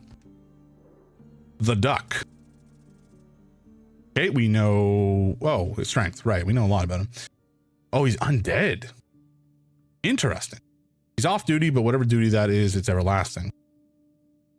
True warrior. Okay, okay. A man we can vibe with. You can trifle with him. Ooh, baby, look at some of these weapons. Oh, that's what I want. Let's talk to him. The duck. A dark iron can of a man sits alone on the temple steps. Duck, nickname for a warrior who fell in honorable combat and then later revived, sort of a synonym for coward, but not necessarily. Duck. A long time ago, the duck was a symbol for the city of Norvik. It was later replaced by a fish. His face obscured, an axe strapped to his back. Thick axe, heavy. This is a real man, a hero. I have some questions, good knight. His helmed head is slumped downwards slightly. Do you sleep? Just stare at him. No response. Wait. A metallic scraping noise fills your ears. The knight is moving ever so slightly. His head turns. Your name, soldier. His voice echoes out into the chamber. Your dread. This is a great warrior. Treat him with respect. Arcane cleric at your service, my lord. The knight's head slumps once again. Speak your mind, soldier.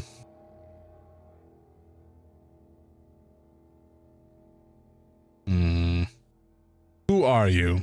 He is silent for a while. The duck. Excuse me? I am the duck. That's wild. A man's name is not up to debate. You should be proud of your name. The knight does not respond. Are you Lord Gorm? No.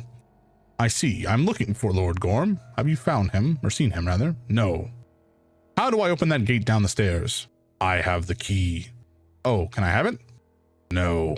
You are too weak for that. The man is correct. You need to get back to your strength first. The city below. It is darkness incarnate. Do not tread without care. You never do. Why are you loitering here, knight? I am not.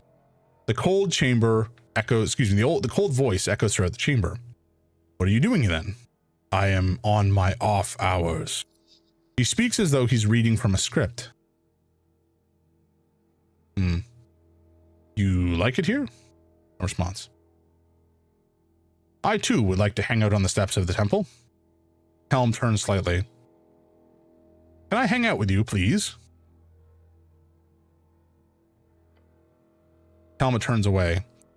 Some metallic creaking is all you hear from the knight. Your manhood is infinitely tiny in comparison. Whom do you serve? I serve. He trails off. Yes? Once again, he turns to look at you, the darkness within his helmet seeming to reach out to you. As if grabbing hold of the very air, you feel everything growing cold. I serve nothing. Where did you get that cool armor? The knight sits completely still and does not answer your question. I think you're amazing, my good knight. Response. You feel invalid next to this man. You must learn from his ways. Attempt to have a firm discussion about masculinity. Oh yeah. Oh yeah. He just sits there ready for a good talk. Stare at him. The knight shifts slightly, his armor scraping against the rock. Breathe heavily. The knight turns to look at you through his helmet. A little more. Wait a bit longer. Soldier, your presence is unwanted. Present your query, then leave these hallowed grounds. He'll answer your questions now, somehow. Do you have any spell scrolls I could have? The knight slowly grabs a scroll out of his pack, tosses it to you after a moment of deliberation. Inflict wounds. A spell with power. Memorize it, soldier. Already did. He lifts his head. The darkness through his helmet focuses on you. No, soldier. Memorize it. I told you, I already did. I'm quick. The cleric here is a bit of a monster when it comes to magic, from what I understand. The Dark Knight nods and then lowers his head. You've earned his respect. Good. You know magic? Yes.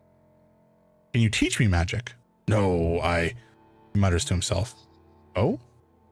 I do not have time for that. Are you a cleric? No, I am a warrior. How does one become a true warrior? A warrior. The knight places an iron gauntlet upon his knee and leans forward. A whispering wheeze escapes the slits in his helmet. Serve. Until the coast falls in on itself, until Jor breaks the veil and every god rips and tears our reality into shreds. Serve well, serve loyally. That is what a true warrior does, no matter what. The wheezing stops. Your companion gives you a horrified glance. Yes, I will serve, no matter what. Good. He nods slowly. Good.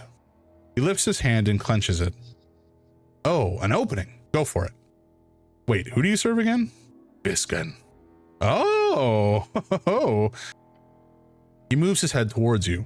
No, that is not. Visken, the mortician? With a sudden force, the Dark Knight slams his axe into the ground. Darkness creeps through the hall. Within you. Do not speak of that, soldier. Why, is it a secret? He returns to his still position. Do not. The knight is now waiting for another question. Lucky you, he didn't kill you. Hell yeah.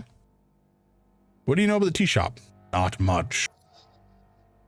Why? Okay, so why on earth does Visken have like an immortal, crazy powerful knight, death knight potentially, lurking here at his command? I want that axe though, goddamn.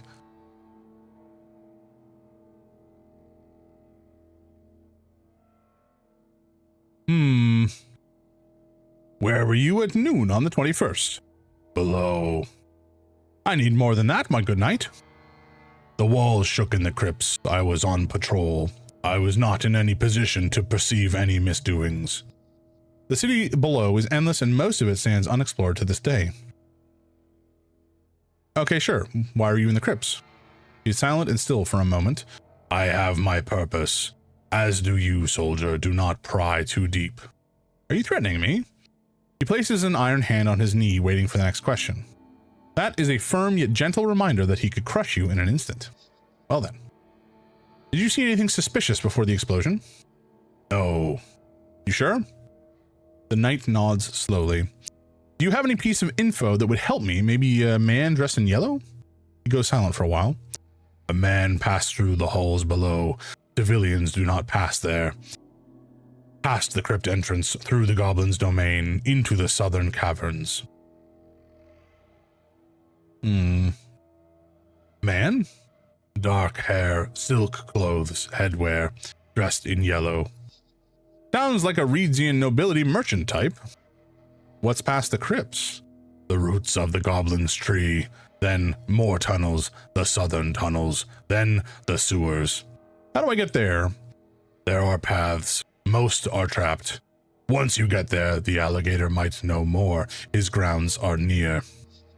You've heard the rumors of monsters in sewers under Waterlane. Yeah, okay, sure. I'll look for an alligator in the sewers. He nods slowly. Do not anger him. Knight looks down, waiting for your next question. How do I get to the city below?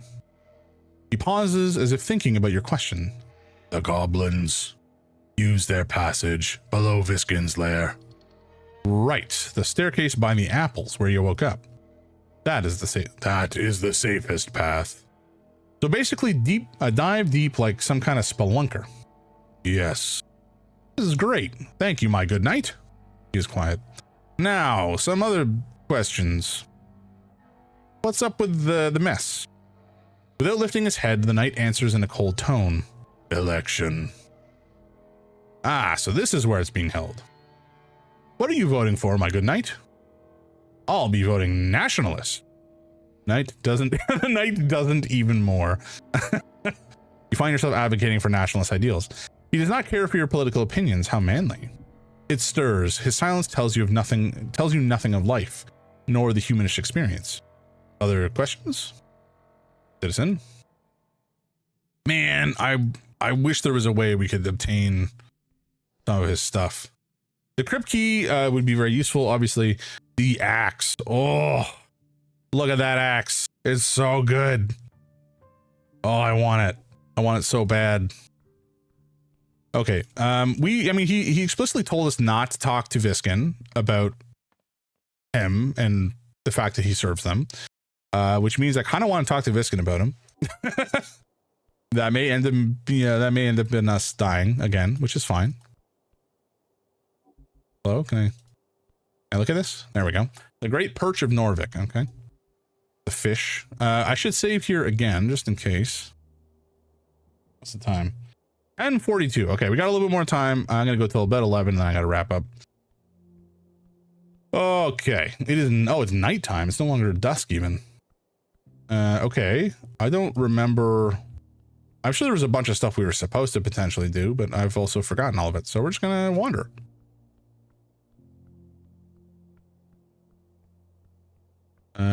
Okay.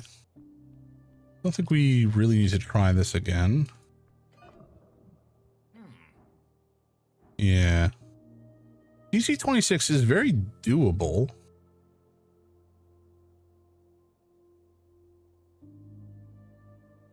But we might die in the process. So, you know what? Let's hold off on that just for now. Okay. Oh, there's this, there's somebody here now? Sleeping for service, come back. Oh, after midnight. Right. Okay. I don't think the bike we can take in any sort of meaningful capacity. Anything strange about this bike, Snell? Oh, the bicycle. He's impressed. If I remember where the key is, can I bring the bike with me? He takes a breath. First of all, don't ask me. You're an adult. Do what you want. Secondly, how the fuck are you going to take a bike around Tolstad? You going to carry it up and down the stairs? I could do that. Oh, you could? Yeah. You find a pocket bike, that's another thing. But leave this one be, Cleric. We got work to do. I love this bike. You like bicycles? Not particularly. You want to know a secret? Not particularly. Okay, I won't tell you then. Please keep your secrets. You want to know? Oh, no. You want to know a secret? This is my bike. Yeah, that seems to add up. He's implying that this rusty old bike suits you, which is very true, mind you. Bye, bike. We are a disaster. I love it. Okay, let's, ooh, did I not talk to this barrel yet? Guess not. How rude. Okay, and then we got some posters, some old readable posters. The posters land upon, excuse me, your eyes land upon a series of papers nailed into the wooden facade. Getting out of information to the people, how do you do it? One possible way, papers nailed on random walls. You'd be surprised how effective it can be. There's so many posters that are nailed up all over, you know, the telephone poles in our neighborhood, and some of them are super fucking weird. There was one that I saw a while ago that was like, you had to pay $15 to attend, and it was like a 60-minute seminar on how to like better organize. And it's like, how, what's the market for this? To attend something in person for how to better organize your space? It just seemed really weird. Like, I don't like, it just felt weird, like off. Like it didn't feel real. I don't know. Maybe it was they're fishing for information from people. I don't know. All right. This seems illegal. Advertisement requires strict approval from the government. Tear them down. Rip them up. I'll do that in a second. Look at the poster with the faded green hammer. Sun faded symbol covers most of this large poster. It's a hammer printed with green ink. Gather ye workers, Asgul said, no gods above, no king below, only folk. Asgulists rally up on the 22nd of March. Yes, circle, square, up. Useless, sentimental garbage. You can't just gather people like this. The city is surely against this type of erroneous collectivistic behavior. Flower the Owl. S. Yellen and Sons, binders and lithographers, everything from design to engraving, account, books, manufacturing, Waterlane View 6th LW. This place would, wow, we actually passed an intelligence check. I mean, DC 6, but still. This place would fix your ruined spellbook. Very good. At the look at the old one saying grand opening. You can barely read the faded lettering on this pink printed flyer. Grand opening of the Stubborn Sphinx Brewery and Commercial Tavern, served without riddles, drunk with all charm. Pillar crossing, second lower board, maybe? Lower wall, something? I don't know. Rip down the posters. You furiously tear the posters, ripping them from their nails and throwing them to the wind. This makes you look cool, cool, cool. Wonderful. You've asserted force onto those terrible evildoers. Can we go home now? A job well done. Hell yeah. All right. Let's look at this again. Is there a reason we got to interact with this again? What are we thinking, Snell? It's a rock. And what a rock it is. Good rock. Good rock. Great even. All right. Can I druidcraft here? Nope. No, I cannot. Okay. Let's see. Can I druidcraft here? Nope. No. Okay. Let's go. No, actually, sorry. I wanted to go back to Viskin's place. Do these guys have anything else to say to me, maybe? To me and the boys. Why'd you put a bucket on your head? Fair question. Why? Yeah, I second that. I don't see a bucket. No, on your head. You mean this whole thing? It's just a helmet. That's strike 2. Don't make it a 3rd. The older dwarf shuts his mouth and takes it back. No, I shouldn't.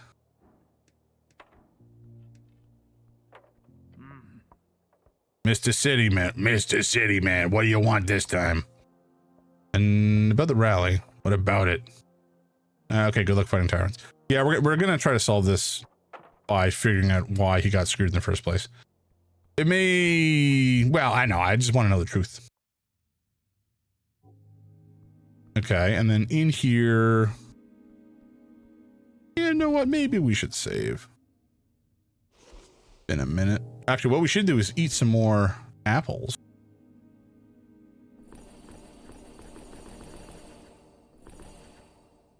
Nice. Much apples consumed. For I am the apple boy. Oh yeah, I meant to save. Nope. Go on. Go talk to him. There we go. Ooh, okay, so this is actually lower now, or certainly we need to roll it basically a 20 to actually succeed here, but it is technically speaking possible. But yeah, I just lowered the DC, knowing that the corpse is, the duck rather, is a master is Viskin. Very intriguing. Okay, let's go down the stairs. Yeah, there's a couple things we can do down here now. One, I want to recheck the pillar. Pillar of Jor, we had a strength check on.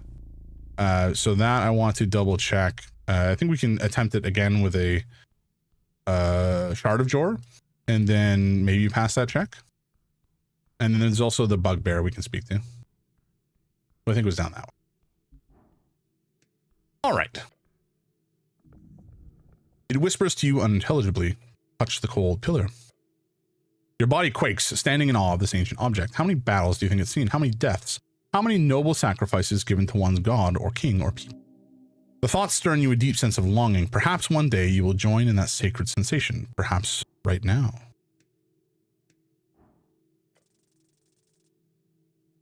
Wow, okay, nat 20. I also just rolled higher than 30 apparently, or well, I guess I rolled 30. Your glove, which is an achievement, your gloved hand presses against the surface. You find the will to listen, to bear the burden of that solemn voice. Close your eyes and pray, silently mumbling the same words as always to your god, to your people, and this great city. It fades, the voices grow, not in size, but in number. Some of them join in your prayer, some dismiss it, some hate it. Before you, a dark landscape stretches, covered in the bodies of the damned and the waiting, their souls on display for judgment and callous sorting. Among them, you see one face turn to look at you. At first, you believe it to be him. Then you understand, as the man, who appears to be both younger and older, gives you the kind of look of regret a father would have on seeing the return of his lost child. He turns to face the stairs. You watch him go, again, again, again. Your heart is racing, blood pumping. You get a grip, the vision has faded. Whatever you saw, it quickly disappears deep into your skull. The pillar does not whisper here, it screams. Go down, further down. You understand plainly there is more to this pillar you need to investigate, in time and further below. Intriguing. It almost feels like cosmic horror-y to a degree. I don't think it is, but you know, there's something going on here. Big root? What? Oh. Hmm.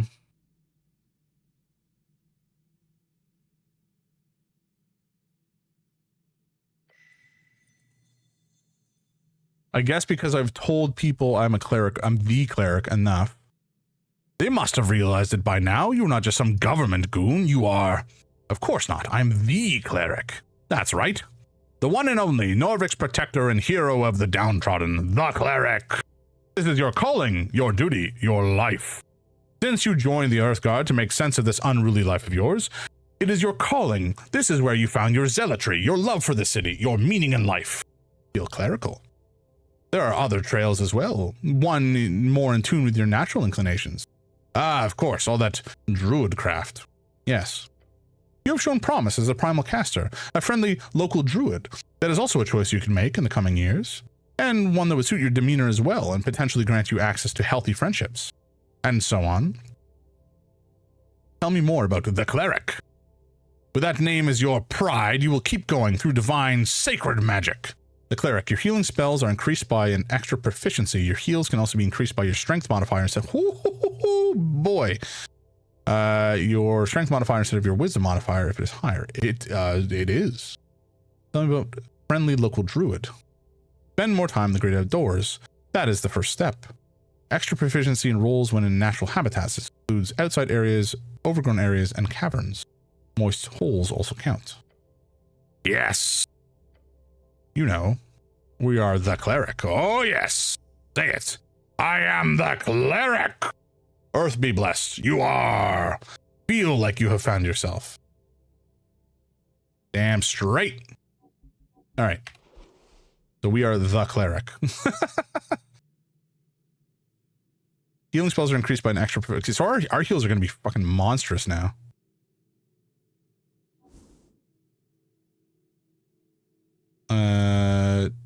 Where? Okay, how do I check that? I guess it would be under spellbook. Gonna show me? Oh, that's the wrong spell entirely. Here we go. Creature you touch gains number of hit points equal to 1d8 plus your wisdom ability modifier. What does this do? Heals can also be increased by your... Okay, so that one definitely we're going to be getting plus 10 instead of, I guess, plus 0. So we'll have massive heals. And your healing spells are increased by an extra proficiency. I don't know what that means exactly. It might just be like plus 2 or whatever, plus 1. Anyway, very good. I'm happy with that. What was up this way? This was the one-way door, which it doesn't look like we can actually interact with from this side anymore. Proficiency is how D&D 5e keeps things roughly simple. No, I know that. I just wasn't sure what it means in this game specifically. Oh, there's a little lad. There's a couple little lads. All right, let's go talk to them. Hey, buddy. Just proficiency bonus twice. Yeah. Give me your incense, little man. And actually, I completely forgot that we could use... I think we can use our incense to regain our spell slots. Bunch of apples. That's nice. Wait, what? Where are we? Have we been here before? Yeah, I think the bugbear was there originally. Oh, here she is. Okay. Whoa, a little rat boy. Hello. How you doing, little man? I'm collecting all the rats now. Hell yeah. These little guys give us all sorts of goodies, which is very nice. Very nice indeed. What is this? The most central part of the great bracken tree of Tolstad. Time to talk to it. Lord Pooh. Among the tangled mess of vines and mossy rocks, you see the thick roots of a bracken tree. They crack open the walls and ceiling of this half-dwarven, half-anticipalian chamber. Touch the roots. They are soft on the surface, a layer of moss.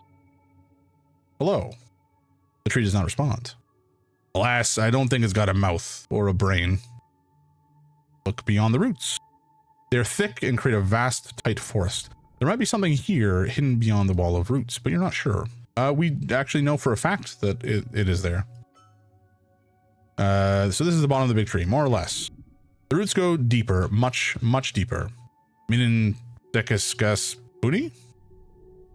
The roots slowly but ever so slightly widen, revealing the goods within. Lord Pooh appears to allow you to loot its cache now. How polite. It clearly could not stand your might. Nod your head and stop speaking to the tree. Hell yeah. Loot this cache. The money, shard of jor, incense, and a bark skin, which is the important one. The spell for a defense, which we might be able to... We might be able to prepare now? If we... I don't know how many slots we have total. Okay. Bark. Oh, it's a level 2 spell. Okay, nice. The duration of your... for the duration, your skin has a rough bark like blah, blah, blah. All damage halved. Hell yeah. That's very good.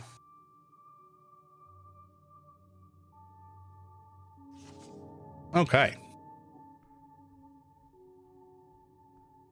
So we also have a spell we can get from her, I believe. Before we do this, let's bust this out. Collect some more goodies from our little friends. Beware monsters. Oh, okay, so I think we can go that direction if we so desire. Horrifying visage, okay, or visage. Okay. Stepping in front of the petrified person statue, you feel very, very lonely. As if literally no one was listening to you in any way. Don't mean to intrude, but that's not really correct, buddy. Who said that? Over here, buddy. By the nose. Why are you thinking in a squeaky little voice? Who said that? Yeah! Stop thinking so loud. It's giving me a headache. Your eyes land upon the nose of the stone statue. At the very tip, you see something. Something tiny and unremarkable. A simple ant. Unremarkable? We might be tiny, but trust us, we got a bite. Aren't you just absolutely adorable? Stop calling me weird things. We are one of many. Freaking great to meet you with your... Oh no! It's there. I kind of feel like I have to press it. Oh. Oh. Oh no. Okay, we failed. That's interesting. No, no! You slap the statue with an open hand. Stop, stop! Darn it, I missed. You psycho, you monster! Oh. As you strike your palm once again, this time you feel something push up against it. Take this! One of your fingers bends backwards and cracks. Ouch. Look, let's just calm down here. We're not a bad guy, not a threat. And sorry about the finger, self-defense, right? My finger really hurts. If you'd hit, I'd be dead, so we're even? Maybe, we'll see. Good enough. You can call us One. We didn't really used to have a name since we're a hive mind, so One will do for now. Right, good to meet you, One. Yeah, good to meet you too. The goblin stares at you, then stares at the statue. You having a moment or something? Explain this to my companion so he doesn't think I'm crazy, please. I'm talking to an ant. Of course, I apologize. He gives you a worried look. What do you want, Ant? What do you want, Ant? We need your help. We were driven from the area a while ago, but we left me behind. You mean I? This whole identity thing is really new to me. I've never been disconnected from the hive for this long before. It's really difficult. You don't want to be an individual? I think it's pretty great. I haven't really thought too much about it. But sincerely, that just sounds like a thing for you non-hivers. If you help me out, how about we give you something in return? Oh, that sounds like a quest. Sounds like a quest. I have a positive... I'm the questing kind of guy. Oh, okay. Sure. It's a quest. Yes! We know the location of a secret stash. It's buried in the Undercoast Path, like, but below this place. Below the city below? Right below it. That's low. Sure is. The Undercoast Path is, well, it leads all the way down to the Undercoast. Right past the gravity flip, although you don't want you to go that far down. It's too dangerous for someone like you anyhow. Beware, the ant might be small, but it is still psionic. I will get you to your brothers, my friend. Yay! You're a really cool guy, buddy. I'll be sure to remember you as one of the good ones once I get back, that is. All right, so questing time. We should go down below the Undercoast path and then talk to the ant. Or, you know, pick him out of your pocket when it's time or something like that. Thanks. Put the ant in your pocket and leave. Just a silly game. Ooh, a bow. A petrified bow. Petrified longbow. Okay, so this one is, what is this? This is dexterity and wisdom. Neither of which really helps. Oh, our wisdom is, oh, why is it so low? Oh, he's got the bucket on our head. Right. I forgot about that. Bow wielded by some great adventurer centuries ago. Unfortunately, that adventure ended at the gaze of a basilisk. The bow is 100% esoteric rock. Cool. Yeah, so I guess it's kind of better for us than the other option. Not much better, but better. God damn. Hitting those, oop, human apple. Hitting the breakpoints is the name of the game. Nothing new. Oh, there's room over there to go. Okay. Let's go stand on this first. Central rock. You stand on the rock, and around you lies a vast chamber of root and stone, of dwarf and primal forces pressing up against one another. Also, you can absolutely make some noise in here. Try it. Don't make this about yourself. A rock like this is a keystone of a community, not a tool of the individual. It's a platform, a scene. Scenes are made for bringing attention to those who deserve it, i.e. you. I am the lord of this dwarf fortress. Your voice echoes out amongst the tangled roots. What are you doing? Since no one of importance heard you, you can make any statements you want. It literally doesn't matter, unless you care about what the goblin thinks of you. I am making a statement, Snell. Seems a bit imperialist and or colonialist, if you ask me. Yes, and? He groans. Go on. The state requires a certain form of control over its neighbors and foreign powers in order to advance its own agenda. We must wield power in such a way for the simple goal to secure our own sovereignty, even at the expense of others. So your own people's security over the freedom of anyone else. Yeah, you get it. He clicks his tongue. Something about you standing up on that rock sermonizing fascist talking points almost makes me understand arcane era populism. Follower of fascism. Fascism, an ideology born during the Coast War, formed out of Alexandro's dream of a long-lasting empire born out of the fallen theocracies of reeds. Alexandro, someone your patriarch quotes a lot. His ideas modernize theocracies and reeds, reviving them towards the end of the arcane era. Or at least gives me some type of intergenerational flashback.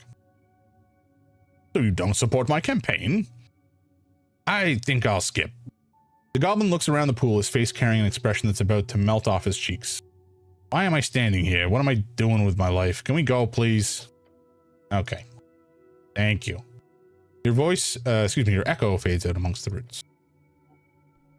All right, let's talk to, what's her face? Wood shield, which I would like to have, and a good apple, which I will have. Ooh, helmed mankind. Can I have that spell scroll you've got? No, of course not. I got this as a gift. I can't just give it away. From Nessun, right? She told me I should tell you to give it to me. Oh, okay then. Okay. What's it like working for the HWBT? They're good. Lady Sageleaf is a great leader. Her power is overwhelming. I feel like that's a bad idea. I also don't necessarily agree with it. I agree. That goblin woman is enough to break a dozen men. Or more. He looks away for a moment. I've been given a life here, a purpose. While I do not enjoy living among your kind, the goblins are a fine people. Thanks. Not you in particular, Weasel. Weasel? I don't think I deserve to be called that. Yeah, it's a pretty good nickname. Ah, fuck off. The bugbear chortles. Do you guard primarily? Yes. I do tend to some gardening duty as well, keeping the dampness to an appropriate level and communing with Lord Pooh when the Dark Elf requires it. The Druid, has she taught you magic? No, Nessun has shown me tricks. I have no interest in magic and its foul nature. You've got a green thumb, eh? No, but I serve well nonetheless. You get to fight off a lot of monsters down here? Yes. They often break into the upper city below. It's mostly minor monsters, sometimes a large one. At times, undead. Fought a ghoul last month. Easy kill, not too interesting. It is my great pleasure to best a dangerous foe. Her smile is horrific and bright. Have you seen a man in yellow pass by? She grunts. Grunt back. I did. Are you looking for this man? Grunt, conspicuously. The bugbear shows you a deep frown and says, if you see him, stick a knife through his heart for me. Grunt questioningly. I saw him approaching from the pillar chamber, told him to step away from halfway turf. But that bastard, he cast a spell on me. Grunt empathetically. Are you mocking me, human? No, the exact opposite. What? Yeah. She shakes her head. I saw him approaching. He wore an ugly yellow robe. Then he said a few words, and I suddenly happily allowed him to pass. Yellow robe. A charm of some kind. I was helpless, like a kitten. Gods, I hate kitten. You can fix her. You hate kittens? Yes, any child beast, really. They're too weak to survive on their own. That is a disgusting feature of adolescence. This chick is crazy. You can fix her. I'll avenge your honor, I swear. Okay? You must find this man and punish him. That way you can earn her respect. Do what you want, I do not care. She actually kind of does.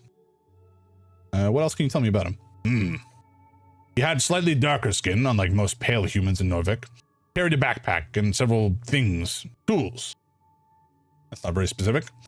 You want word, he go to ask a poet. In which direction did he go? Through the south caves. She points towards the damp tunnel down the slope.